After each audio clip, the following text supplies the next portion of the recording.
Hello everyone, मैं आशा करती हूँ आप सभी ठीक होंगे। मैं काजल धामी आप सभी का स्वागत करती हूँ। आज की इस वीडियो में मैं आप लोगों के लिए 8 दिसंबर 2026 की तैयारी को ध्यान में रखते हुए साइंस की जो आपसे पेडागोजी पूछी जाती है इसकी प्रीवियस ईयर क्वेश्चन की एक मैराथन वीडियो यहाँ पे लेके आई हूँ। इस वीडियो का आप लोगों को बहुत बेसब्री से इंतजार था कि आपको साइंस की पेडागोजी के क्वेश्चन सॉल्व करने में दिक्कत होती है। होपफुली आप अगर इस वीडियो को कंप्लीट यहाँ पे देखेंगे तो साइंस के पेडागोजी के क्वेश्चंस का अप्रोच आप लोगों को यहाँ पे क्लियर होगा। इसके अलावा अगर आप यहाँ पे लास्ट मोमेंट में अभी आपने तैयारी करना शुरू की है और अभी आप परेशान हैं कि आप अपना स्कोर किस तरीके से इंक्रीज करें, तो मैं आप लोगों के साथ पेपर टू मैथ साइंस की साइंस और मैथ्स का कंटेंट यहाँ पे शेयर करती हूँ। साइंस का कंटेंट और आपको पेडागोजी यहाँ पे मिल जाएगी। कमेंट सेक्शन में पिन फॉर्म में आपको मेरा कमेंट मिलेगा, यानी कि पहला कमेंट आपको मेरा मिलेगा जिसके अंदर आप लोगों की साइंस और मैथ्स की जो आप लोगों की प्लेलिस्ट है वो यहाँ पे मिल जाएगी। उन प्लेलिस्ट को आप जरूर विजिट करिएगा जिसके अंदर मैंने आप लोगों के साथ कई सारी मैराथन वीडियो यहाँ पे शेयर की है। अगर आप साइंस की यहाँ पे प्लेलिस्ट देखते हैं तो साइंस की प्लेलिस्ट के अंदर आप लोगों को जो कंटेंट की मैराथन है वो यहाँ पे देखने को मिल जाएगी। कंटेंट में आप लोगों का बायोलॉजी, केमिस्ट्री, फिजिक्स तीनों की ही सेपरेट वीडियो है, 2-2 ढाई-ढाई घंटे की, जिसके अंदर मैंने कंप्लीट एनसीईआरटी यहाँ पे कवर किया। प्लस आप लोगों की इसके साथ साथ मैंने प्रीवियस ईयर मैराथन भी शेयर की है। अभी आप लोगों की यहाँ पे बायो और केमिस्ट्री की मैराथन यहाँ पे शेयर हुई है। फिजिक्स की मैराथन 1 या 2 दिन में मैं आप लोगों के साथ शेयर कर लूंगी। अगर आप इन वीडियोस को देख लेते हैं तो मोर देन इनफ आपकी प्रिपरेशन हो जाएगी, जिसके लिए आप लोगों को अच्छी तरीके से इन वीडियो को यहाँ पे देखना है। साथ ही यहाँ पर मैथ्स के भी मैंने आप लोगों के साथ कंटेंट प्लस पेडागोजी की वीडियो यहाँ पे शेयर की है। आप इन वीडियोस को देख के अपना स्कोर इंक्रीज कर सकते हैं। अगर आप लोगों को इस लास्ट मोमेंट में इतना ज्यादा स्क्रीन टाइम नहीं करना तो आप लोग चाहें तो मेरे थ्रू बनाए गए हैंड रिटन नोट्स भी यहाँ पे परचेज कर सकते हैं, जिसमें आप लोग कम समय में टॉपिक को रिवाइज करके अपने मार्क्स को इंक्रीज कर सकते हैं, जिसमें कॉन्टेंट हैंड रिटन फॉर्म में और साथ में solve previous year paper available होगा। आप लोगों की मर्जी है, अगर आप लोग यहाँ पे लास्ट मोमेंट में इतनी सारी वीडियोस नहीं देखना चाहते तो आप उन नोट्स को परचेज कर सकते हैं, जिसके लिए आप इस नंबर पे मैसेज कर सकते हैं। बाकी आप लोगों के पास अगर अभी टाइम है और अगर आप डेडिकेटली इन वीडियो को देखते हैं तो भी आप लोगों की चीजें यहाँ पे प्रिपेयर हो जाएंगी। ये सभी वीडियो आप लोगों को साइंस मैथ्स की कमेंट सेक्शन में पिन फॉर्म में मिलेगी, तो आप उन वीडियोस को जरूर एक बार देखिएगा एग्जाम देने से पहले। साथ ही आज की इस वीडियो में मैं आप लोगों के साथ साइंस पेडागोजी यहाँ पे डिस्कस करूंगी। मैं पूरी कोशिश करूंगी कि जो एमसीक्यू मैं आप लोगों के साथ डिस्कस कर रही हूँ उसको मैं प्रॉपर आप लोगों को एक्सप्लेन भी यहाँ पे कर पाऊँ, ताकि आप लोगों को क्वेश्चन का जो एक्चुअल कॉन्टेक्स्ट है वो आप लोगों को यहाँ पे समझ में आए। अब चलिए आज की इंपॉर्टेंट वीडियो यहाँ पे स्टार्ट करते हैं। अब मैं आप लोगों के साथ आज के इम्पॉर्टेंट सेशन यहाँ पे शुरू कर रही हूँ, जिसके अंदर मैं आप लोगों के साथ साइंस की पेडागोजी के सभी इम्पॉर्टेंट प्रीवियस ईयर यहाँ पे कवर करूँगी, जिससे आप लोगों को एक फाइनल अप्रोच मिलेगी कि आप क्वेश्चंस को किस तरीके से डील करें। तो चलिए आज का इम्पॉर्टेंट वीडियो यहाँ पे स्टार्ट करते हैं, जिसके अंदर पहला क्वेश्चन है जो कि आपका असर्शन रीजन यहाँ पे पूछा गया है। असर्शन रीजन कुछ इस तरीके से है कि achievement in stem related courses is influence by gender. अब देखिए, ये जेंडर द्वारा प्रभावित होता है या नहीं होता है, इसके लिए तो हमें पता होना चाहिए कि ये स्टेम वर्ड का मतलब क्या है। मैंने आप लोगों के साथ साइंस की पेडागोजी की जो थ्योरी मैराथन ली है उसमें भी मैंने बताया था कि स्टेम वर्ड का मतलब क्या है। स्टेम में एस जो होता है ये आपका किसके लिए, साइंस के लिए है। टी जो है आपका किसके लिए, टेक्नोलॉजी के लिए है। ई जो है आपका इंजीनियरिंग के लिए है। एम जो है आपका मैथमेटिक्स के लिए। यानी कि साइंस के एरिया को यहाँ पे वाइड बनाने के लिए, इसमें वैरायटी ऑफ स्कोप इंक्लूड करने के लिए स्टेम रिलेटेड करियर को क्या किया जा रहा है, ज़्यादा प्रमोट किया जा रहा है। तो अगर हम इस ऑप्शन को यहाँ पे पढ़ें तो यहाँ पे क्या बोल रखा है कि ये जो स्टेम रिलेटेड करियर है इसकी अचीवमेंट यहाँ पे जेंडर द्वारा इन्फ्लुएंस होती है। तो ये तो कहीं ना कहीं आपका बायसनेस वाली बात नहीं आ गई कि हम यहाँ पे भेदभाव कर रहे हैं कि किसी चीज़ को यहाँ पे गर्ल्स जो है अच्छी तरीके से नहीं कर पा रही, बॉयज़ उस चीज़ को अच्छे से कर पाएंगे, या फिर ये जेंडर आधारित होते हैं, यानी कि बॉयज़ उस चीज़ को कर पाएंगे, गर्ल्स नहीं कर पाएगी। तो इस तरीके से तो हम चीज़ों को लिमिट कर रहे हैं। तो ये ऑप्शन यहाँ पे आपका क्या हो जाएगा, ये ऑप्शन यहाँ पे हो जाएगा आपका गलत, क्योंकि स्टेम रिलेटेड करियर का जेंडर से कोई लेना देना नहीं है। हर बच्चा, चाहे वो लड़का हो चाहे वो लड़की हो, वो हर फील्ड में अच्छा यहाँ पे परफॉर्मेंस कर सकता है। तो पहला स्टेटमेंट आपका यहाँ पे गलत हो गया। आगे बोल रखा है कि problem solving strategy use by boys and girls are different. अब देखिए ये ऑप्शन कब सही होता है और कब गलत होता है, इसको जरा देखिए। प्रॉब्लम सॉल्विंग स्ट्रैटेजी होती है जो आपके समस्या समाधान करने की जो रणनीति आप बनाते हैं। हाँ, हालांकि अगर यहाँ पे दिया जाता है कि इंडिविजुअल लेवल पे ये अलग अलग होती है। फॉर एग्जाम्पल किसी क्वेश्चन को मैं अलग तरीके से अप्रोच करूंगी, आप अलग तरीके से अप्रोच करोगे, ये बिल्कुल यहाँ पे सही है। बट यहाँ पर हम सेपरेट कर दें कि गर्ल्स अलग तरीके से सोचते हैं, बॉयज अलग तरीके से सोचते हैं, ऐसा थोड़ी है। तो हमें सेपरेशन थोड़ी करना है। अगर हम ये बोलते हैं कि प्रॉब्लम सॉल्विंग स्ट्रैटेजी होती है वे इंडिविजुअल टू इंडिविजुअल वेरी करती है, तो तब ये आपका क्या होता है, तब ये आपका सही होता। पर जब आप बॉयज और गर्ल्स को सेपरेट कर रहे हैं तब जाके आपका ये स्टेटमेंट गलत हो जाता है। और आप अब नेगेटिव ऑप्शन की तरफ तो जाएंगे नहीं। अब नेगेटिव ऑप्शन की तरफ नहीं जाएंगे तो दोनों ही स्टेटमेंट आपके क्या हैं, दोनों ही स्टेटमेंट आपके फॉल्स हो जाएंगे। यानी कि असर्शन भी फॉल्स है और इसका रीजन भी जो दे रखा है वे आपको फॉल्स दे रखा है। अब चलिए मैं आप लोगों के साथ नेक्स्ट क्वेश्चन यहाँ पे डिस्कस करती हूँ, जिसके अंदर क्या बोल रखा है। Which of the following strategies would suggest inquiry oriented science teaching? अब देखिए inquiry oriented जिसके अंदर जांच पड़ताल आप करते हैं, जांच पड़ताल विधि से अगर आप विज्ञान का शिक्षण करते हैं तो इनमें से कौन सा इसका समर्थन यहाँ पे करेगा, इनमें से कौन सा यहाँ पे आपका ये सपोर्ट करेगा, ये आपको बताना है। तो देखिए इंक्वायरी ओरिएंटेड साइंस टीचिंग क्या होती है, जिसमें आप कोई चीज़ पूछ सकें सामने वाले से, जिसमें आप कोई नई चीज़ इन्वेस्टिगेट कर सके यानी कि खोज सके, इसमें आप कुछ नई चीज़ क्रिएट कर सकें यानी कि बना सकें, इसके अलावा इसके बारे में आप चर्चा कर सके, डिस्कशन कर सके, रिफ्लेक्ट कर सके अपने विचारों को। ये सारी चीज़ें आपकी इंक्वायरी ओरिएंटेड साइंस टीचिंग के अंदर आती है। अब देखिए ऑप्शन को अगर हम देखें तो पहले ऑप्शन में बोल रखा है कि रियल और एपरेंट वेट के बीच में आपको क्या करना है, डिफरेंस बताना है। अब देखिए डिफरेंस तो बस आप याद करके भी बता सकते हैं, तो इसमें तो कोई इंक्वायरी हो नहीं रही। इसके अलावा आर्किमिडीज प्रिंसिपल जो है उसकी परिभाषा बताना, उसको व्याख्या करना, तो ये तो परिभाषा बताना एक तरीके से चीजें बच्चा रट के भी कर सकता है, तो ये भी यहाँ पे नहीं होगा। अगला यहाँ पे demonstrating the loss in weight of an object when immersed in water. ये जो डेमोन्स्ट्रेशन है यानी कि प्रदर्शन है, ये किसके द्वारा किया जाएगा, ये आपका टीचर के द्वारा किया जाएगा। अगर ये टीचर कर रही है तो इसमें स्टूडेंट कैसे इंक्वायरी करेगा, तो ये वाला ऑप्शन भी यहाँ पे नहीं होगा। अगला है engaging student in floating and sinking activity, यानी कि बच्चों को डूबने और तैरने से संबंधित जो गतिविधि होती है उसमें अंगेज करना। अगर बच्चा अंगेज होगा तो क्या क्या फायदा होगा, बच्चा उसको इन्वेस्टिगेट भी करेगा, बच्चा कुछ नई चीज क्रिएट भी कर सकता है, बच्चा उसके बारे में कोई चर्चा भी कर सकता है और अपने विचारों को रिफ्लेक्ट भी कर सकता है जब बच्चा खुद अंगेज होकर उस चीज को देखेगा। आई होप मैंने इस क्वेश्चन का किस तरीके से आपका अप्रोच लगा आप लोगों को ये क्लियर हुआ होगा। अब चलिए नेक्स्ट क्वेश्चन को जरा हम डिस्कस करते हैं, जिसके अंदर क्या बोल रखा है। The following activity is done in class 7th। Class 7th के अंदर ये एक गतिविधि यहाँ पे की गई और ये गतिविधि क्या है जरा इसको देखते हैं। यहाँ पे क्या बोल रखा है, यहाँ पे बोल रखा है students are given 4 iron bars. बच्चों को 4 अलग अलग आयरन बार्स इस तरीके से दिए गए। मैं यहाँ पे आप लोगों के लिए आयरन बार्स बना रही हूँ। आयरन बार्स देने के बाद यहाँ पे बोला गया out of which 2 are bar magnet, जिनमें से 2 क्या है, 2 यहाँ पे दंड चुंबक है, ये आपको बताया गया, ये आपके यहाँ पे बार मैग्नेट है। अब आगे बोल रखा है they are ask to identify the bar magnet. अब उन्हें पहचानना है कि इनमें से कौन से आपके बार मैग्नेट है। तो अब आपको आगे क्या बोल रखा है, which of the following process skill can be demonstrate through this activity. तो इस एक्टिविटी के द्वारा कौन सी प्रोसेस स्किल को डेमोन्स्ट्रेट किया जा रहा है। एक एक ऑप्शन को मैं आप लोगों के साथ एक्सप्लेन करूंगी और ये सभी टर्म मैंने आप लोगों के साथ थियरी मैराथन में डिस्कस किए हैं।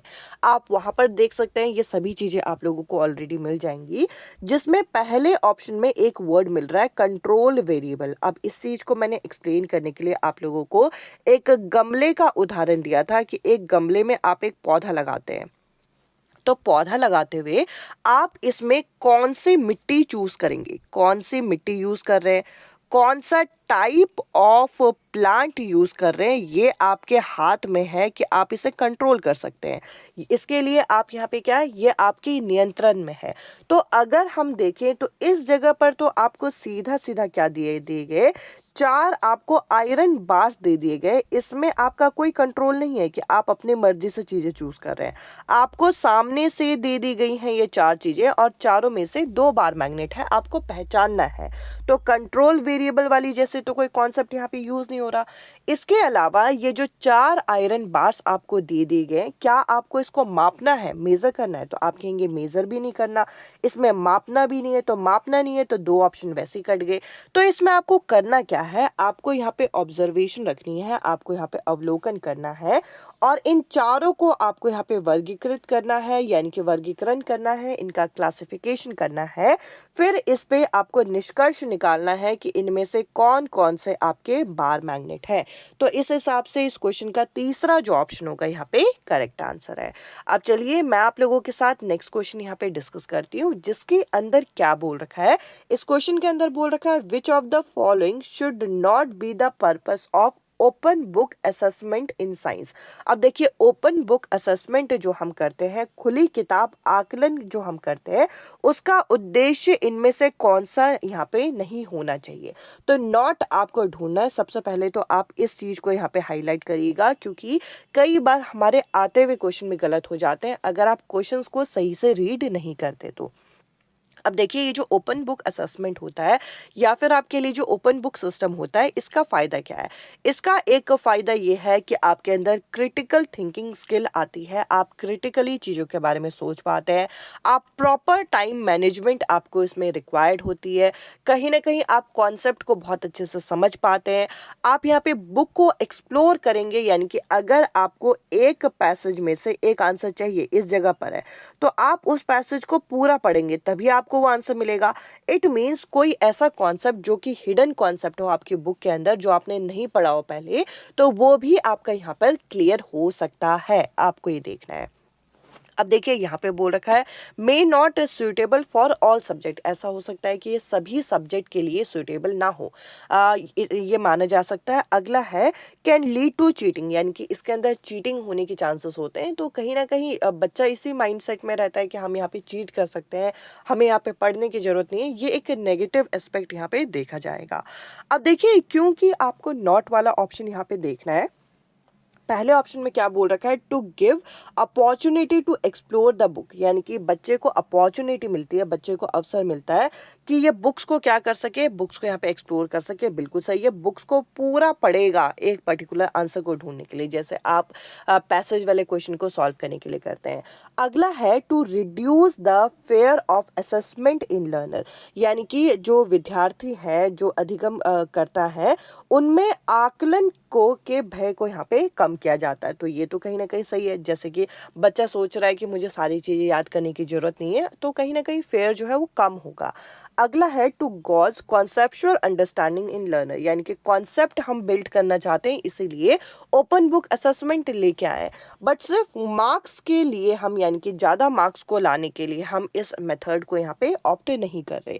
तो इस हिसाब से इस क्वेश्चन का नॉट पूछा गया, यानी कि परीक्षाओं में अधिक अंक लाना इसका मेन उद्देश्य नहीं है। अगर आप चीज़ें सीखोगे तो आपके अंक ऑलरेडी यहाँ पे अपने आप इम्प्रूव हो जाएंगे। अब मैं आप लोगों के साथ नेक्स्ट क्वेश्चन यहाँ पे डिस्कस करूंगी। तो देखिए अगला प्रश्न यहाँ पे है, जिसके अंदर क्या बोल रखा है, which of the following have the most scope for promoting art integrated learning in science. तो देखिए आर्ट को, यानी कि कला को हमें क्या करना है, कला को एकीकृत करना है, इसके अधिगम को हमें विज्ञान के साथ यहाँ पे क्या करना है, यहाँ पे मिला के पढ़ाना है, इंटीग्रेट करना है। तो यहाँ पर देखिए कि इनमें सबसे अधिक यहाँ पे संभावना कब बढ़ेगी, यानी कि सबसे मोस्ट इम्पॉर्टेंट स्कोप आपका इनमें से क्या हो सकता है। तो इस क्वेश्चन को समझने के लिए यहाँ पे आपको सभी टर्म्स के बारे में पता होना चाहिए।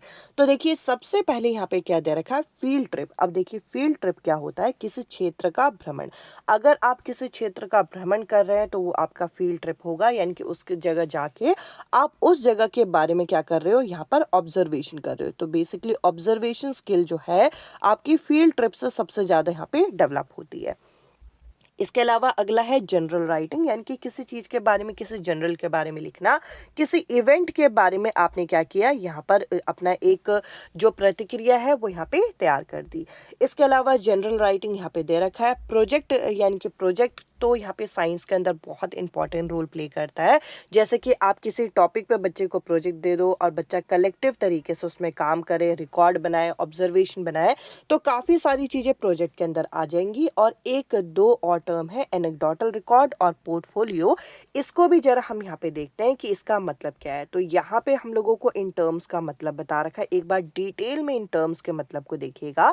देखिए, अगर आपसे यहाँ पे पूछा जाए पोर्टफोलियो क्या होता है, तो पोर्टफोलियो बेसिकली किसी तरीके का आपने क्लासरूम में कोई असाइनमेंट दिया बच्चों को, किसी तरीके का कोई प्रोजेक्ट दिया, वर्कशीट दी, कोई रिफ्लेक्शन बच्चे ने लिखा, तो उन सभी चीज़ों का एक कलेक्शन जो होता है, बच्चे के काम का कलेक्शन, जिससे हम बच्चे की प्रोग्रेस दिखा सकें कि ओवर द टाइम बच्चे ने जब स्कूल में एनरोल किया था तब बच्चे का क्या लेवल था और बच्चे का अब लेवल क्या है। तो बच्चे का कलेक्शन ऑफ वर्क जो होता है वह आपका पोर्टफोलियो कहलाता है। या आपको बाकी सब्जेक्ट की भी जो पेडागोजी है उसमें यहाँ पे हेल्प करेगा। तो बच्चे का कलेक्शन ऑफ वर्क क्या कहलाएगा, पोर्टफोलियो कहलाएगा, जिसकी मदद से आप बच्चे के प्रोग्रेस को बता सकते हैं। इसकी मदद से बच्चे का कंटिन्यूस जो प्रोग्रेस होगा और जो क्रिएटिविटी होगी उसको आप क्या कर सकते हो, उसका आप यहाँ पे असेस कर सकते हो। ये एक तरीके से लर्नर सेंटर होता है। इससे बच्चे का सेल्फ असेसमेंट भी यहाँ पे क्या होता है, एनकरेज होगा। अब देखिए, यहाँ पे कुछ नेगेटिव पॉइंट लिखे हैं कि कहीं ना कहीं ये टाइम कंज्यूमिंग है कि आप बच्चे के हर वर्क का एक कलेक्शन यहाँ पे तैयार कर रहे हो, इंडिविजुअल लेवल पे आप यहाँ पे तैयार कर रहे हो, और लार्ज क्लासेस के लिए या फिर आप कह लीजिए हायर क्लासेस के लिए उतना ज़्यादा आपका सूटेबल नहीं होता। अब इसके अलावा यहाँ पे अगर हम क्यूमुलेटिव रिकॉर्ड की बात करें, तो देखिए क्यूमुलेटिव रिकॉर्ड क्या होता है, एक कंप्लीट रिकॉर्ड, यानी कि बच्चे के ओवरऑल डेवलपमेंट का, जिसके अंदर क्या क्या चीज़ें आ जाएंगी, जिसके अंदर academic, non academic area, even बच्चे के पर्सनल डिटेल हो गई, बच्चे के अटेंडेंस हो गया, ये भी यहाँ पे इंक्लूड होता है, बच्चे के एकेडमिक्स में कितने मार्क्स है, बच्चे का बिहेवियर कैसा है, बच्चे की स्वास्थ्य कैसा है, हेल्थ कैसा है, बच्चा किस तरीके की एक्टिविटी कर रहा है। तो यहाँ पर बच्चे के बारे में हम लोगों को कंप्लीट प्रोग्रेस को समझने में हमें इससे मदद मिलती है। तो ये जो क्यूमुलेटिव रिपोर्ट है, क्यूमुलेटिव रिकॉर्ड जो है आपका सी से स्टार्ट हो रहा है। तो सी से आप यहाँ पे कंप्लीट वर्ड को याद रखिएगा कि एक कंप्लीट रिकॉर्ड होता है ओवरऑल डेवलपमेंट का, जिसके अंदर हम यहाँ पे एकेडमिक और नॉन एकेडमिक दोनों एरिया को इंक्लूड करते हैं। ये बच्चे के गाइडेंस काउंसलिंग में हेल्प करता है, पर्सनल डिटेल हो गई, एकेडमिक बिहेवियर हो गया, हेल्थ, ये सारी चीज़ों को यहाँ पे रखा जाता है। अब देखिए, अगर हम देखें क्यूमुलेटिव रिकॉर्ड रखना भी कोई इजी टास्क नहीं है, ये भी थोड़ा सा यहाँ पे टाइम कंज्यूमिंग और थोड़ा बल्कि काम यहाँ पे हो जाता है। अब अगर हम एनेक्डोटल रिकॉर्ड की बात करें, तो ये एक तरीके का शॉर्ट नरेटिव नोट होता है जो कि किसी स्पेसिफिक इवेंट का रखा जाता है। फॉर एग्जाम्पल, आप लोगों के स्कूल में स्पोर्ट्स डे हुआ, स्पोर्ट्स डे से रिलेटेड आप लोगों ने देखा कि कौन कौन से स्पोर्ट्स हुए, उसका आपने पूरी एक समरी बनाई, किस स्पोर्ट्स में कौन से क्लास का बच्चा यहाँ पे पार्टिसिपेट किया, कौन से बच्चे ने यहाँ पे जीता। तो इस तरीके का आप पूरा एक शॉर्ट नोट लिखेंगे ऑब्जर्वेशन के आधार पर एक स्पेसिफिक इवेंट के बेसिस पर, तो वो होता है आपका एनेक्डोटल रिकॉर्ड। अब देखिए, इस क्वेश्चन के अंदर आपको यहाँ पे क्या बोला गया था, इस क्वेश्चन की तरफ जरा हम यहाँ पे मूव करते हैं। जिस क्वेश्चन में हमें बोला गया है, which of the following have the most scope for promoting art integrated learning. अब देखिए, आर्ट इंटीग्रेटेड लर्निंग किस में करनी है, साइंस में करनी है, कि आर्ट का क्या इंटीग्रेशन है, कला का क्या इंटीग्रेशन है यहाँ पे विज्ञान के अधिगम में। तो इसके लिए आप यहाँ पर कोई इवेंट तैयार नहीं कर रहे, कोई फील्ड ट्रिप। अब देखिए, फील्ड ट्रिप में तो सिर्फ बच्चा ऑब्जर्वेशन करेगा, तो ऑब्जर्वेशन से यहाँ पे आर्ट का इंटीग्रेशन तो होगा नहीं, तो हम ये इंक्लूड नहीं करेंगे। इसके अलावा बच्चे को आप क्या करिए, जैसे कि फॉर एग्जांपल वाटर हार्वेस्टिंग का एक टॉपिक है, वाटर हार्वेस्टिंग यानी कि जल संरक्षण का एक टॉपिक है, ये टॉपिक आप लोगों ने यहाँ पे बनाया। वाटर हार्वेस्टिंग के टॉपिक को यहाँ पे अब बच्चे को बोलो कि इसके अंदर साइंस और साथ ही साथ आर्ट, यानी कि जो आपकी सोसाइटी है वो किस तरीके से लिंक कर रही है, इसका एक प्रॉपर क्या बनाओ, पहले आप यहाँ पे प्रोजेक्ट बनाओ। बच्चे को हमने यहाँ पे प्रोजेक्ट दे दिया। अब प्रोजेक्ट से रिलेटेड बच्चे ने क्या किया, यहाँ पे ऑब्जर्वेशन की, बच्चे ने यहाँ पे हाइपोथेसिस रखे, हाइपोथेसिस को यहाँ पे टेस्ट किया, यानी कि सारे प्रोसेस किए। उसके बाद प्रोजेक्ट का जो आपका रिजल्ट था वो हमने यहाँ पे क्या किया है, वो हमने यहाँ पे कलेक्टिव रिकॉर्ड के फॉर्म में रख दिया। किस फॉर्म में? कलेक्टिव रिकॉर्ड की फॉर्म में रख दिया, जो कि क्या कहलाता है, जो कि पोर्टफोलियो कहलाता है। तो यहाँ पे आप कहेंगे कि यहाँ अगर आपको आर्ट इंटीग्रेशन करनी है साइंस लर्निंग में तो आप प्रोजेक्ट बनाइए और आप पोर्टफोलियो यहाँ पे बना सकते हैं। इस तरीके से आप आर्ट लर्निंग को इंटीग्रेट कर सकते हैं, किसके साथ? साइंस के साथ। अब चलिए नेक्स्ट क्वेश्चन को जरा हम यहाँ पे डिस्कस करते हैं, जिसके अंदर हम लोगों को क्या बोल रखा है, which of the following question is a divergent question. Diversion यानी कि जो आपके अपसारी प्रश्न है, इनमें से कौन से आपके अपसारी प्रश्न है, ये आपको बताना है। देखिए डाइवर्जेंट क्वेश्चन कौन से होते हैं? ऐसे क्वेश्चन जिसके आप यहाँ पर कई सारे सॉल्यूशन जो है वो जनरेट कर सकते हैं। फॉर एग्जांपल एक प्रॉब्लम आपको यहाँ पे दी गई जिसके आप मल्टीपल सॉल्यूशन यहाँ पे जनरेट कर पाए, जिसके मल्टीपल एस्पेक्ट पे हम यहाँ पे आंसर्स को देख पाए, वो होते हैं आपके डाइवर्जेंट क्वेश्चन। तो आपको पहचानना है कि इनमें से कौन से आपके डाइवर्जेंट क्वेश्चन होंगे। तो चलिए जरा हम यहाँ पे देखते हैं कि एक एक क्वेश्चन को पढ़ के यहाँ पे कौन सा डाइवर्जेंट क्वेश्चन का टाइप होगा। यहाँ पे बोल रखा है what would happen to the gravity if the size of the earth is reduce to half. अब देखिए यहाँ पे बोल रखा है कि अर्थ का साइज अगर आधा हो गया तो ग्रेविटी पे क्या फर्क पड़ेगा। तो इसकी एक स्टैंडर्ड इक्वेशन है, यानी कि फिक्स आंसर है इसका कि अगर ग्रेविटी यहाँ पे अगर अर्थ का ये रेडियस अगर हाफ हो गया, साइज हाफ हो गया, तो ग्रेविटी पे ये फर्क पड़ेगा। अगर साइज बढ़ गया तो ये फर्क पड़ेगा। मतलब इसका एक स्टैंडर्ड आंसर है जो कि कैलकुलेट किया जा सकता है। तो यहाँ पे ये डाइवर्जेंट क्वेश्चन तो नहीं है। अगला है why does a ball throw up comes down, यानी कि एक बॉल जो ऊपर की तरफ फेंकी जाती है वो गेंद नीचे की तरफ क्यों आती है। इसका भी एक फिक्स आंसर है यहाँ पे ग्रेविटी की वजह से वो नीचे आ रही है। तो इसका आंसर चाहे आप पहले बच्चे से पूछो चाहे आप लास्ट में बैठे बच्चे से पूछो, यहाँ पे सेम आंसर होगा। अब अगला यहाँ पे क्वेश्चन है कि what if there was no gravity on the earth, यानी कि क्या होगा अगर अर्थ में ग्रेविटी ना हो। तो यहाँ पे बच्चों के इस क्वेश्चन में मल्टीपल आंसर निकल सकते हैं, जो भी बच्चे ने सोचा होगा उसके अकॉर्डिंग आंसर दे सकता है। ये हो सकता है डाइवर्जन क्वेश्चन। अगला है how does gravity very with altitude. तो देखिए ऑल्टीट्यूड यानी कि हाइट के साथ ग्रेविटी पे क्या फर्क पड़ेगा। तो जैसे मैंने कहा कि यहाँ पे साइज कम हो जाएगा तो क्या फर्क पड़ेगा, हाइट के साथ क्या फर्क पड़ता है, डेप्थ के साथ क्या फर्क पड़ता है, इसका एक स्टैंडर्ड आंसर यहाँ पे होता है। तो यहाँ पे ये भी क्या होगा, ये भी आपका डाइवर्जन क्वेश्चन नहीं है। अगर हम अर्थ से ग्रेविटी को हटा दें तो क्या होगा, ये एक डाइवर्जन यानी कि अपसारी प्रश्न के अंदर यहाँ पे आएगा। इसके अलावा अगर हम नेक्स्ट क्वेश्चन यहाँ पे देखें तो देखिए अगला यहाँ पे क्वेश्चन है जिसके अंदर पूछा गया है which of the following statement is correct, यानी कि निम्नलिखित में से कौन सा कथन सही है, आपको ये बताना है। तो चलिए यहाँ पे देखते हैं। इस क्वेश्चन में आपको दो टर्म यहाँ पे देखने हैं। सबसे पहले तो आप लोगों को यहाँ पे देखना है जो आप लोगों का यहाँ पे ऑब्जर्वेशन होता है, अवलोकन होता है। अवलोकन के अलावा यहाँ पे आप लोगों को इन्फरेंस के बारे में देखना है। इन्फरेंस होता है जो आप अनुमान या फिर आप कह लीजिए जो आप यहाँ पे निष्कर्ष निकालते हैं। तो ऑब्जर्वेशन बेसिकली क्या होता है, ऑब्जर्वेशन एक ऐसा फैक्ट है या फिर आप कह लीजिए एक ऐसा प्रोसेस है जिसमें आप अपने एक्सपीरियंस को गेन करते हो with the help of some senses, यानी कि किसी प्लांट को आप देख रहे हो, यानी कि किसी सेंसेस की मदद से, सेंसेस मतलब अपनी आईज की मदद से, अपने स्किन की मदद से किसी चीज़ को देख रहे हो, किसी चीज़ को फील कर रहे हो फिजिकल तरीके से, तो वो होता है आपका ऑब्जर्वेशन। इसके आधार पर आप ये डिसाइड करते हो, आप ये एक डेटा बनाते हो, कंक्लूजन रखते हो, निष्कर्ष रखते हो कि ये आपका क्या है, ये आपका एक फाइनल रिजल्ट है। जैसे कि फॉर एग्जाम्पल, इसका एग्जाम्पल अगर मैं यहाँ पे दूँ, मैंने ये एग्जाम्पल आप लोगों को पहले भी दिया है कि एक टेस्ट ट्यूब जो है स्टार्च में जब हमने आयोडीन डाला तो ये हो गया आपका ब्लू ब्लैक कलर का। ये जो ब्लू ब्लैक कलर है ये आप देख पा रहे हैं, ये जो ब्लू ब्लैक कलर है ये हो गया आपका ऑब्जर्वेशन। और इसके आधार पर आपने क्या कंक्लूड किया कि इसके अंदर आपका स्टार्च जो है प्रेजेंट है। तो ये जो स्टार्च प्रेजेंट है ये बताया, ये आपका हो गया यहाँ पे निष्कर्ष। तो चलिए दो स्टेटमेंट आपको दे रखी है, आपको पहचानना है कि इनमें से कौन सा इन्फरेंस है कौन सा ऑब्जर्वेशन है। तो चलिए पहचानते हैं। यहाँ पे बोल रखा है the normal temperature of a human body is 37 degree Celsius. अब आप मुझे बताइए, ये जो 37 डिग्री सेल्सियस है, हमें देख के फील होता है या टच करके फील होता है कि 37 डिग्री सेल्सियस है? तो आप कहेंगे नहीं।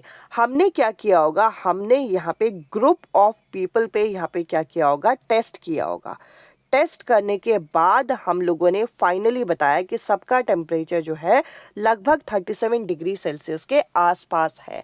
यानी कि ये क्या है, ये एक निष्कर्ष निकाला गया है। तो इस हिसाब से ये हो जाएगा आपका इन्फरेंस। इसके अलावा heat flow from a body at a higher temperature to a lower temperature. Heat flow जो होती है ये आपका हाई टेम्परेचर से आपका लो टेम्परेचर होती है।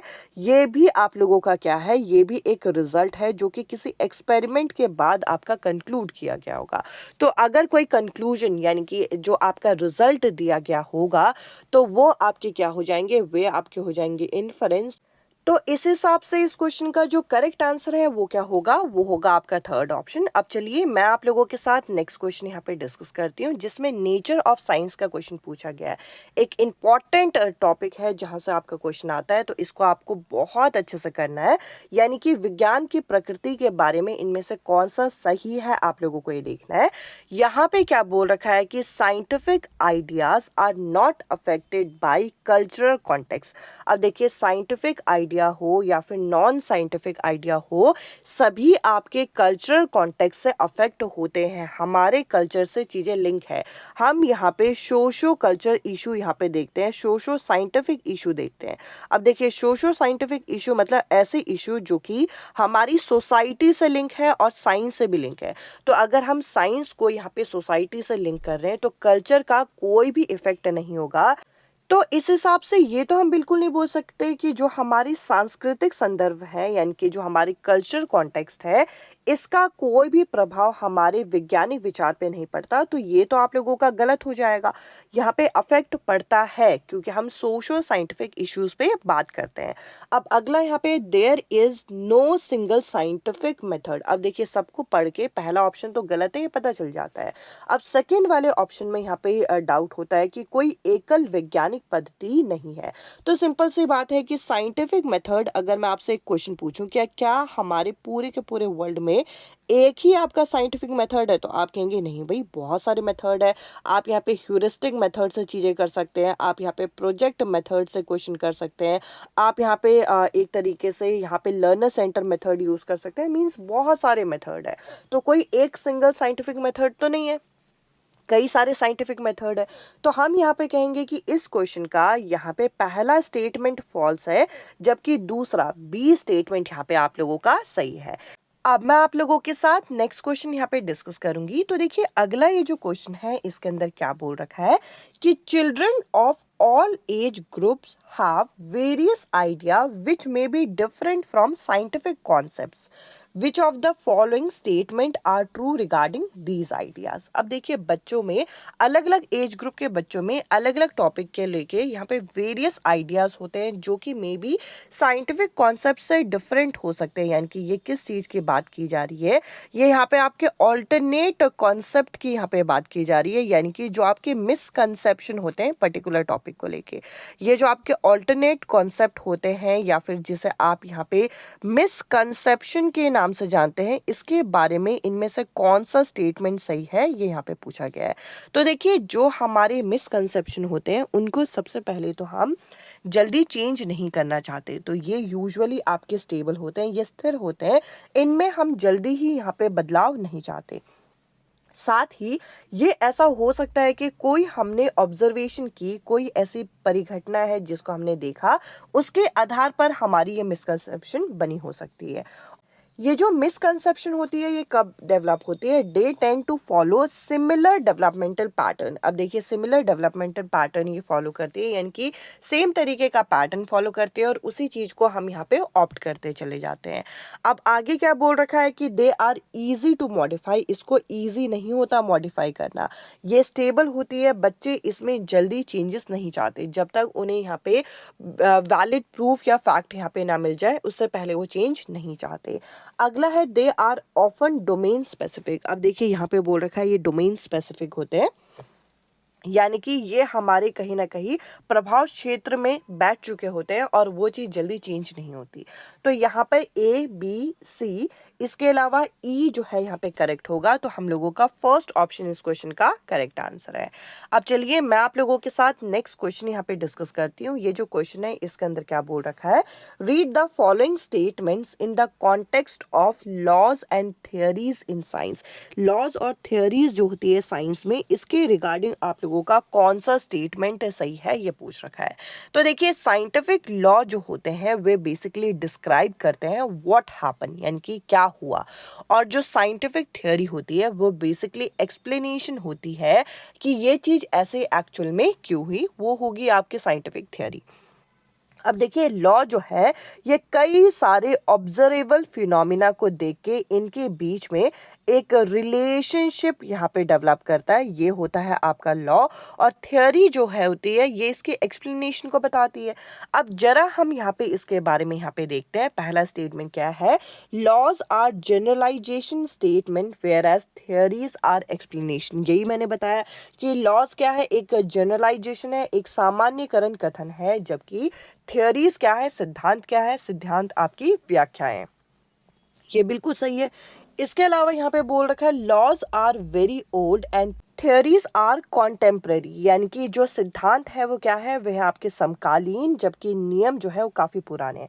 हम ऐसा तो नहीं बोल सकते कि नियम आपके बहुत पुराने हैं। लॉज जो है, अगर कोई नया साइंटिफिक इवेंट हुआ है तो उसकी ऑब्जर्वेशन के आधार पर नए लॉज यहाँ पे बन सकते हैं। तो ये यहाँ पे हो जाएगा आपका गलत। अब यहाँ पे बोल रखा है laws can not be change whereas theories are subject to change. हाँ, हालांकि लॉज को चेंज करना डिफिकल्ट है, बट हम यहाँ पे इम्पॉसिबल नहीं बोल सकते कि लॉज चेंज ही नहीं हो सकते, इम्पॉसिबल नहीं है। हाँ, डिफ़िकल्ट ज़रूर है इस चीज़ को चेंज करना, डिफ़िकल्ट टू चेंज हम ये बोल सकते हैं कि ये चीज़ चेंज होने में डिफ़िकल्टी होती है, क्योंकि कई सारे ऑब्जर्वेबल फिनोमिना को देख के लॉ आपके तैयार होते हैं, बट लॉज चेंज ही नहीं हो सकते। और थियरीज जो हैं बार बार आपकी चेंज होंगी। और सब्जेक्ट टू चेंज, यानी कि जो सिद्धांत होंगे ये परिवर्तन के लिए ही अधीन है, ये आपका यहाँ पे गलत है। हाँ, हालांकि जो थ्योरी है वो एक्सप्लेनेशन देती है, वो चेंज हो सकती है, बट हम लॉज को भी यहाँ पे चेंज कर सकते हैं अगर हमारे पास कोई पुख्ता सबूत हो तो हम कहेंगे कि यहाँ पे स्टेटमेंट 1 जो है वो आपका सही है, बाकी दोनों स्टेटमेंट आप लोगों के यहाँ पे फॉल्स दे रखे हैं। अब मैं आप लोगों के साथ नेक्स्ट क्वेश्चन यहाँ पे डिस्कस करती हूँ। तो देखिए अगला यहाँ पे क्वेश्चन है जिसके अंदर क्या बोल रखा है, a teacher while teaching a topic in chemistry identify the following conception of learner, which of the following is not an alternative concept। देखिए alternative concept अभी मैंने बताया क्या होते हैं।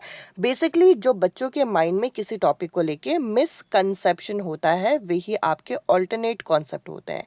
और मिसकंसेप्शन किस टाइप के हो सकते हैं, इसका एक एग्जाम्पल आप यहाँ पे देख पाएंगे। जैसे कि मिसकंसेप्शन बच्चे के माइंड में है कि द मून एमिट लाइट, यानी कि मून क्या करते हैं, लाइट एमिट करते हैं।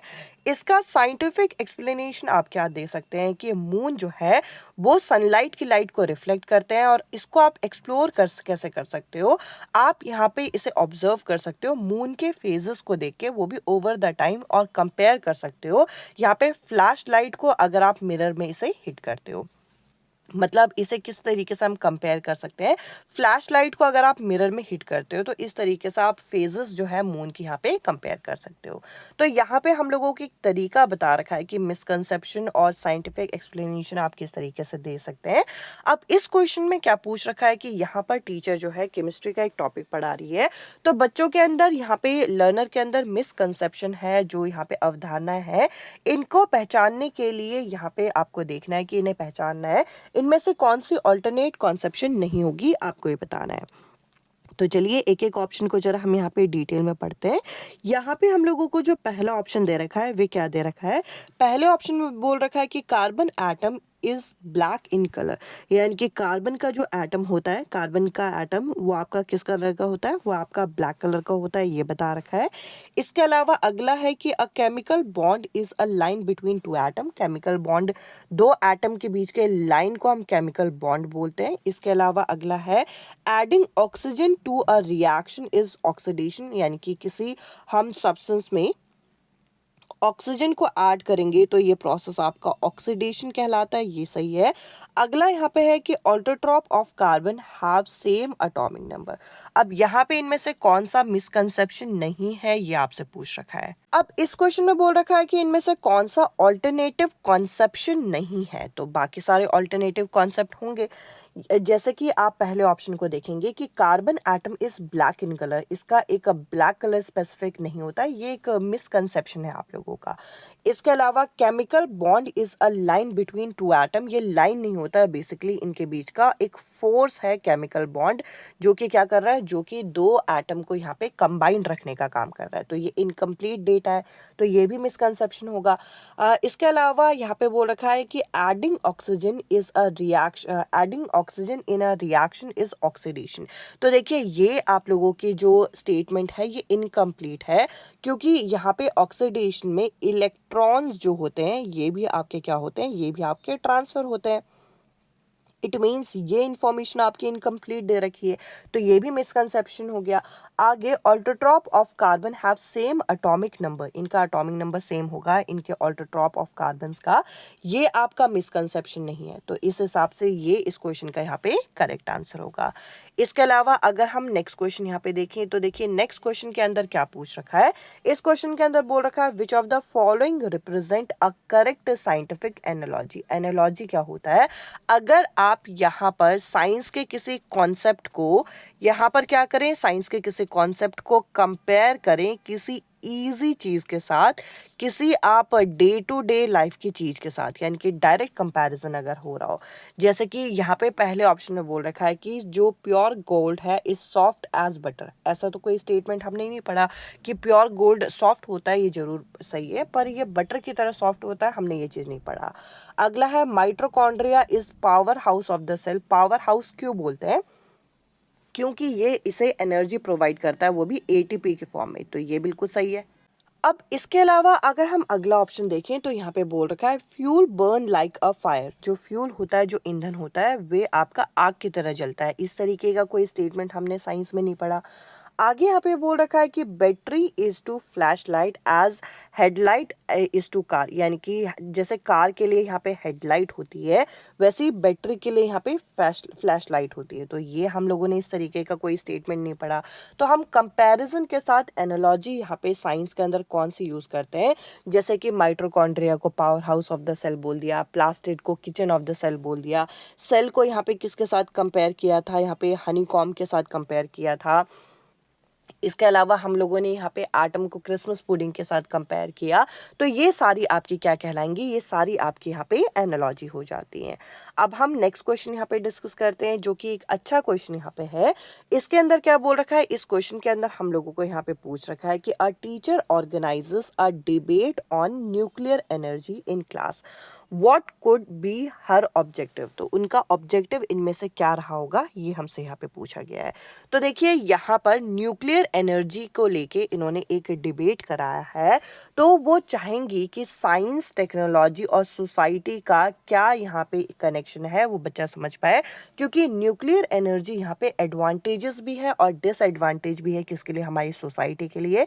साइंस का एक इम्पॉर्टेंट रोल है और टेक्नोलॉजी जो है जितनी एडवांस हो रही है उतनी ही हमारे न्यूक्लियर वेपन जो है वो डेवलप हो रहे हैं। तो ये तीनों का ही कनेक्शन बच्चे को समझाना चाहती, तो ए तो डेफिनेटली होगा। एक ऑप्शन में ए नहीं दे रखा, बाकी सभी ऑप्शन में ए दे रखा है। इसके अलावा अगला है बी ऑप्शन है to familiarise learner with issue of global concern. अब देखिए न्यूक्लियर वेपन, न्यूक्लियर एनर्जी जो है ये ग्लोबल कंसर्न है, ये हम लोगों को पता है, ताकि बच्चे को इस चीज के बारे में पता चले, इसलिए टीचर यहाँ पे डिबेट करा रही है, ये सही है। अगला पॉइंट है to promote students conceptual understanding among nuclear reactor. अब देखिए यहाँ पर जो है कोई डेमोन्स्ट्रेशन नहीं हो रहा, कोई एक्सपेरिमेंटेशन नहीं हो रहा है, यहाँ पे जस्ट डिबेट हो रहा है, और डिबेट में कॉन्सेप्चुअल अंडरस्टैंडिंग न्यूक्लियर रिएक्टर्स के बारे में कैसे आपका बढ़ेगा। यहाँ पर तो डिस्कशन हो रहा है ना इश्यूज के बारे में, यहाँ पे क्या एडवांटेज है क्या डिसएडवांटेज है, तो इससे कॉन्सेप्चुअल अंडरस्टैंडिंग बच्चे की इतनी डेवलप नहीं होगी, तो ये वाला पॉइंट हम नहीं लेंगे, वो भी स्पेशली न्यूक्लियर रिएक्टर्स के लिए। अगला है to understand, to make understand about responsible and use of science for benefit of society. तो डिबेट में आप लोगों को ये पॉइंट हम इंक्लूड करते हैं कि पॉजिटिव एस्पेक्ट क्या है, नेगेटिव एस्पेक्ट क्या है, आप एक रिस्पॉन्सिबल सिटीजन कैसे बन सकते हो, ये सारी चीज़ें डिबेट के अंदर यहाँ पे काउंट होंगी। तो हम लोग कहेंगे इस क्वेश्चन का जो आपका सबसे अप्रोप्रिएट आंसर बैठेगा वो बैठेगा ए, बी एंड डी ऑप्शन, जो कि आपको थर्ड ऑप्शन में यहाँ पे दे रखा है। इसके अलावा अगर हम नेक्स्ट क्वेश्चन यहाँ पे देखें तो देखिए नेक्स्ट क्वेश्चन में क्या बोल रखा है। अब हम नेक्स्ट क्वेश्चन डिस्कस करते हैं जिसके अंदर क्या बोल रखा है, which of the following is not constituent with the contemporary understanding of science, यानी कि विज्ञान में जो समकालीन बोध होता है उसको लेकर इनमें से कौन सा ऑप्शन जो है वो आपका संगत नहीं है। तो आपको ये बताना है। इसको समझने के लिए पहले हम इस पिक्चर को समझते हैं। यहाँ पर मैंने दो आपके टर्म लिखे हैं। सबसे पहले अगर हम अपने ट्रेडिशनल वे से देखें तो ट्रेडिशनल वे में इस तरीके का बिलीव माना जाता था कि जो साइंस से रिलेटेड डिसिप्लिन है, साइंस से रिलेटेड नॉलेज है, वो कुछ पर्टिकुलर स्टूडेंट्स के पास, कुछ ही बच्चों के पास होगी। पर ये जो कॉन्टेम्प्ररी अंडरस्टैंडिंग ऑफ साइंस है, इसके अंदर बिलीव किया जाता है कि हम इस तरीके से सेंसेस क्रिएट करें, इस तरीके से फिनोमिना जनरेट करें जिससे किसी प्रॉब्लम का जो सोल्यूशन है वो हर बच्चे के पास यहाँ पे अवेलेबल हो। तो इस तरीके की दोनों में डिफरेंस देखने को मिलता है। अब नॉट वाले ऑप्शन को यानी कि नेगेटिव ऑप्शन को अप्रोच करना है। तो यहाँ पे हम लोगों को बोल रखा है scientific method of a logical approach to problem solving, यानी कि जो आपके वैज्ञानिक विधि होते हैं ये किसी समस्या समाधान का तर्क संगत उपागम प्रदान करते हैं। ये बिल्कुल सही पॉइंट है। ये तो एक नॉर्मल पॉइंट है कि साइंटिफिक मेथड से आपको एक लॉजिकल अप्रोच मिलता है, ये तो अच्छा पॉइंट है। आगे यहाँ पे बोल रखा है इन्वेस्टिगेशन इन साइंस में इन्वॉल्व रिपीटेड एक्शन, यानी कि अगर आप साइंस के अंदर इन्वेस्टिगेशन करते हो तो मे बी इसके अंदर रिपीटेड एक्शन हो सकता है। आप जो सारे स्टेप्स लोगे साइंटिफिक मेथड के वो किसी एक ऑर्डर में हो सकते हैं, ये भी आप लोगों का सही पॉइंट है। अब अगले दो पॉइंट हम लोग यहाँ पे कंपेयर करें, यानी कि ये दो तो आपके करेक्ट हैं, तो ये दोनों इस क्वेश्चन के आंसर नहीं होंगे। अगर हम पहला ऑप्शन देखें तो यहाँ पे बोल रखा है following one scientific method is surely and the only way to scientific discovery, यानी कि किसी साइंटिफिक डिस्कवरी के लिए कोई एक ही और श्योरली एक ही साइंटिफिक मेथड होता है। तो ओनली की वजह से वैसे ही एक नेगेटिव एस्पेक्ट आ गया है कि ये चीज़ों को लिमिट कर रहा है, और साइंस एक डायनेमिक सब्जेक्ट है, आप चीज़ों को लिमिट नहीं कर सकते। तो यही इस क्वेश्चन का करेक्ट आंसर होगा। बाकी अगर आप सेकेंड ऑप्शन देखें तो यहाँ पे बोल रखा है the scientific method does not help to make any aesthetic or value judgment about phenomena. इसके अंदर वैल्यू जजमेंट नहीं किया जाता। हम यहाँ पे वैल्यू न्यूट्रल चीज़ों की बात करते हैं। न्यूट्रल मतलब जिसको हम सबको समान लेके चलते हैं, जजमेंट तो नहीं करते। तो नॉट ही लिखा हुआ यानी कि ये भी सही है। यहाँ पे बोल रखा है साइंटिफिक मेथड के अंदर आप वैल्यू जजमेंट नहीं करते, तो नहीं करते क्योंकि हम वैल्यू न्यूट्रल की बात करते हैं। तो इस हिसाब से इस क्वेश्चन का फर्स्ट जो ऑप्शन होगा ये करेक्ट आंसर है। अब देखिए अगला यहाँ पे क्वेश्चन है जिसके अंदर हम लोगों को एक पैराग्राफ दे रखा है, और इस पैराग्राफ को पढ़ के यहाँ पे बताना है कि इसमें कौन सी विज्ञान की यहाँ पे प्रकृति यानी कि नेचर ऑफ साइंस जो है यहाँ पे अप्लाई की गई है। तो चलिए इसको जरा पढ़ते हैं। यहाँ पे बोल रखा है कि बोहर्स थ्योरी ऑफ एटम जो है वो एक रेवोल्यूशन लेके आई साइंस के अंदर, जिसमें हमें बताया गया कि जो स्टेशनरी एनर्जी स्टेट है इलेक्ट्रॉन की, इसके बारे में हमें बताया गया। मींस जो इलेक्ट्रॉन है वो अपनी एनर्जी रेडिएट नहीं करते while revolving around the nucleus. अब अगर मैं आपसे कहूँ कि क्या इनकी थ्योरी जो है वो एक आपकी सेपरेट थ्योरी है, इससे पहले कोई थ्योरी आई नहीं, तो आप कहेंगे कैसे बात कर रहे हो। इन्होंने किसकी थ्योरी को स्टडी किया था? इन्होंने यहाँ पे रदरफोर्ड की थ्योरी को स्टडी किया था, जिन्होंने यहाँ पे हमें गोल्ड फॉइल का एक्सपेरिमेंट दिया, और इन्होंने यहाँ पे स्टडी किया था थॉमसन की थ्योरी को। तो हम लोग इतना बोल सकते हैं कि ये एक रिपीटेड एक तरीके से प्रयास है जिसके द्वारा यहाँ पे हमें फाइनल रिजल्ट मिल गया। तो ये क्या हो रहा है, साइंस के अंदर डेवलपमेंट हो रहा है टाइम के साथ। एक साइंटिस्ट ने कुछ बोला, दूसरे साइंटिस्ट में उसने कुछ ऐड किया, और तीसरे साइंटिस्ट ने एक फाइनल रिजल्ट निकाल दिया। तो यहाँ पे क्या हो रहा है, यहाँ पे विज्ञान जो है अस्थायी नेचर दिखा रहा है, साइंस जो है एक टेंटेटिव नेचर यहाँ पे बिलीव कर रहा है। यहाँ पे वैल्यू न्यूट्रल यानी कि चीज़ों को सबको हम एक जैसा ले रहे हैं, ऐसा कुछ है नहीं। सब्जेक्टिव नेचर यहाँ पे नहीं दिखा रहे। इसके अंदर हम सोशल और कल्चरल एस्पेक्ट की बात यहाँ पे नहीं कर रहे। तो यहाँ आप लोगों का करेक्ट आंसर क्या होगा, यहाँ पे टेंटेटिव नेचर जो है इस क्वेश्चन का करेक्ट आंसर है। अब चलिए मैं आप लोगों के साथ नेक्स्ट क्वेश्चन यहाँ पे डिस्कस करती हूँ। ये जो अगला क्वेश्चन है इसके अंदर क्या बोल रखा है, रीड द फॉलोइंग स्टेटमेंट। आपको ये जो स्टेटमेंट है इनको यहाँ पे रीड करना और बताना है कि यहाँ पे आप लोगों का करेक्ट आंसर क्या होगा। असर्शन क्या है कि साइंस अंडरगो पैराडिज्म शिफ्ट। अब देखिए पैराडिज्म शिफ्ट क्या होता है कि आप लोगों कि किसी चीज़ का सोचने का एक वे है, उसको आप शिफ्ट करके एक दूसरे तरीके में यहाँ पे मॉडिफाई कर रहे हो। A change from one way of thinking to another, ये होता है आपका पैराडिज्म शिफ्ट।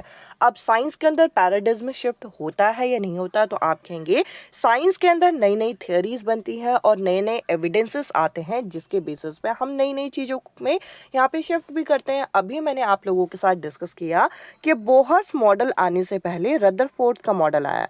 अब रदरफोर्ड के टाइम में तो सबको लगा होगा कि भाई उसकी थियोरी ही सही है, बट जब बोहर्स का मॉडल आया तब हमें पता चला कि उसमें लिमिटेशन है।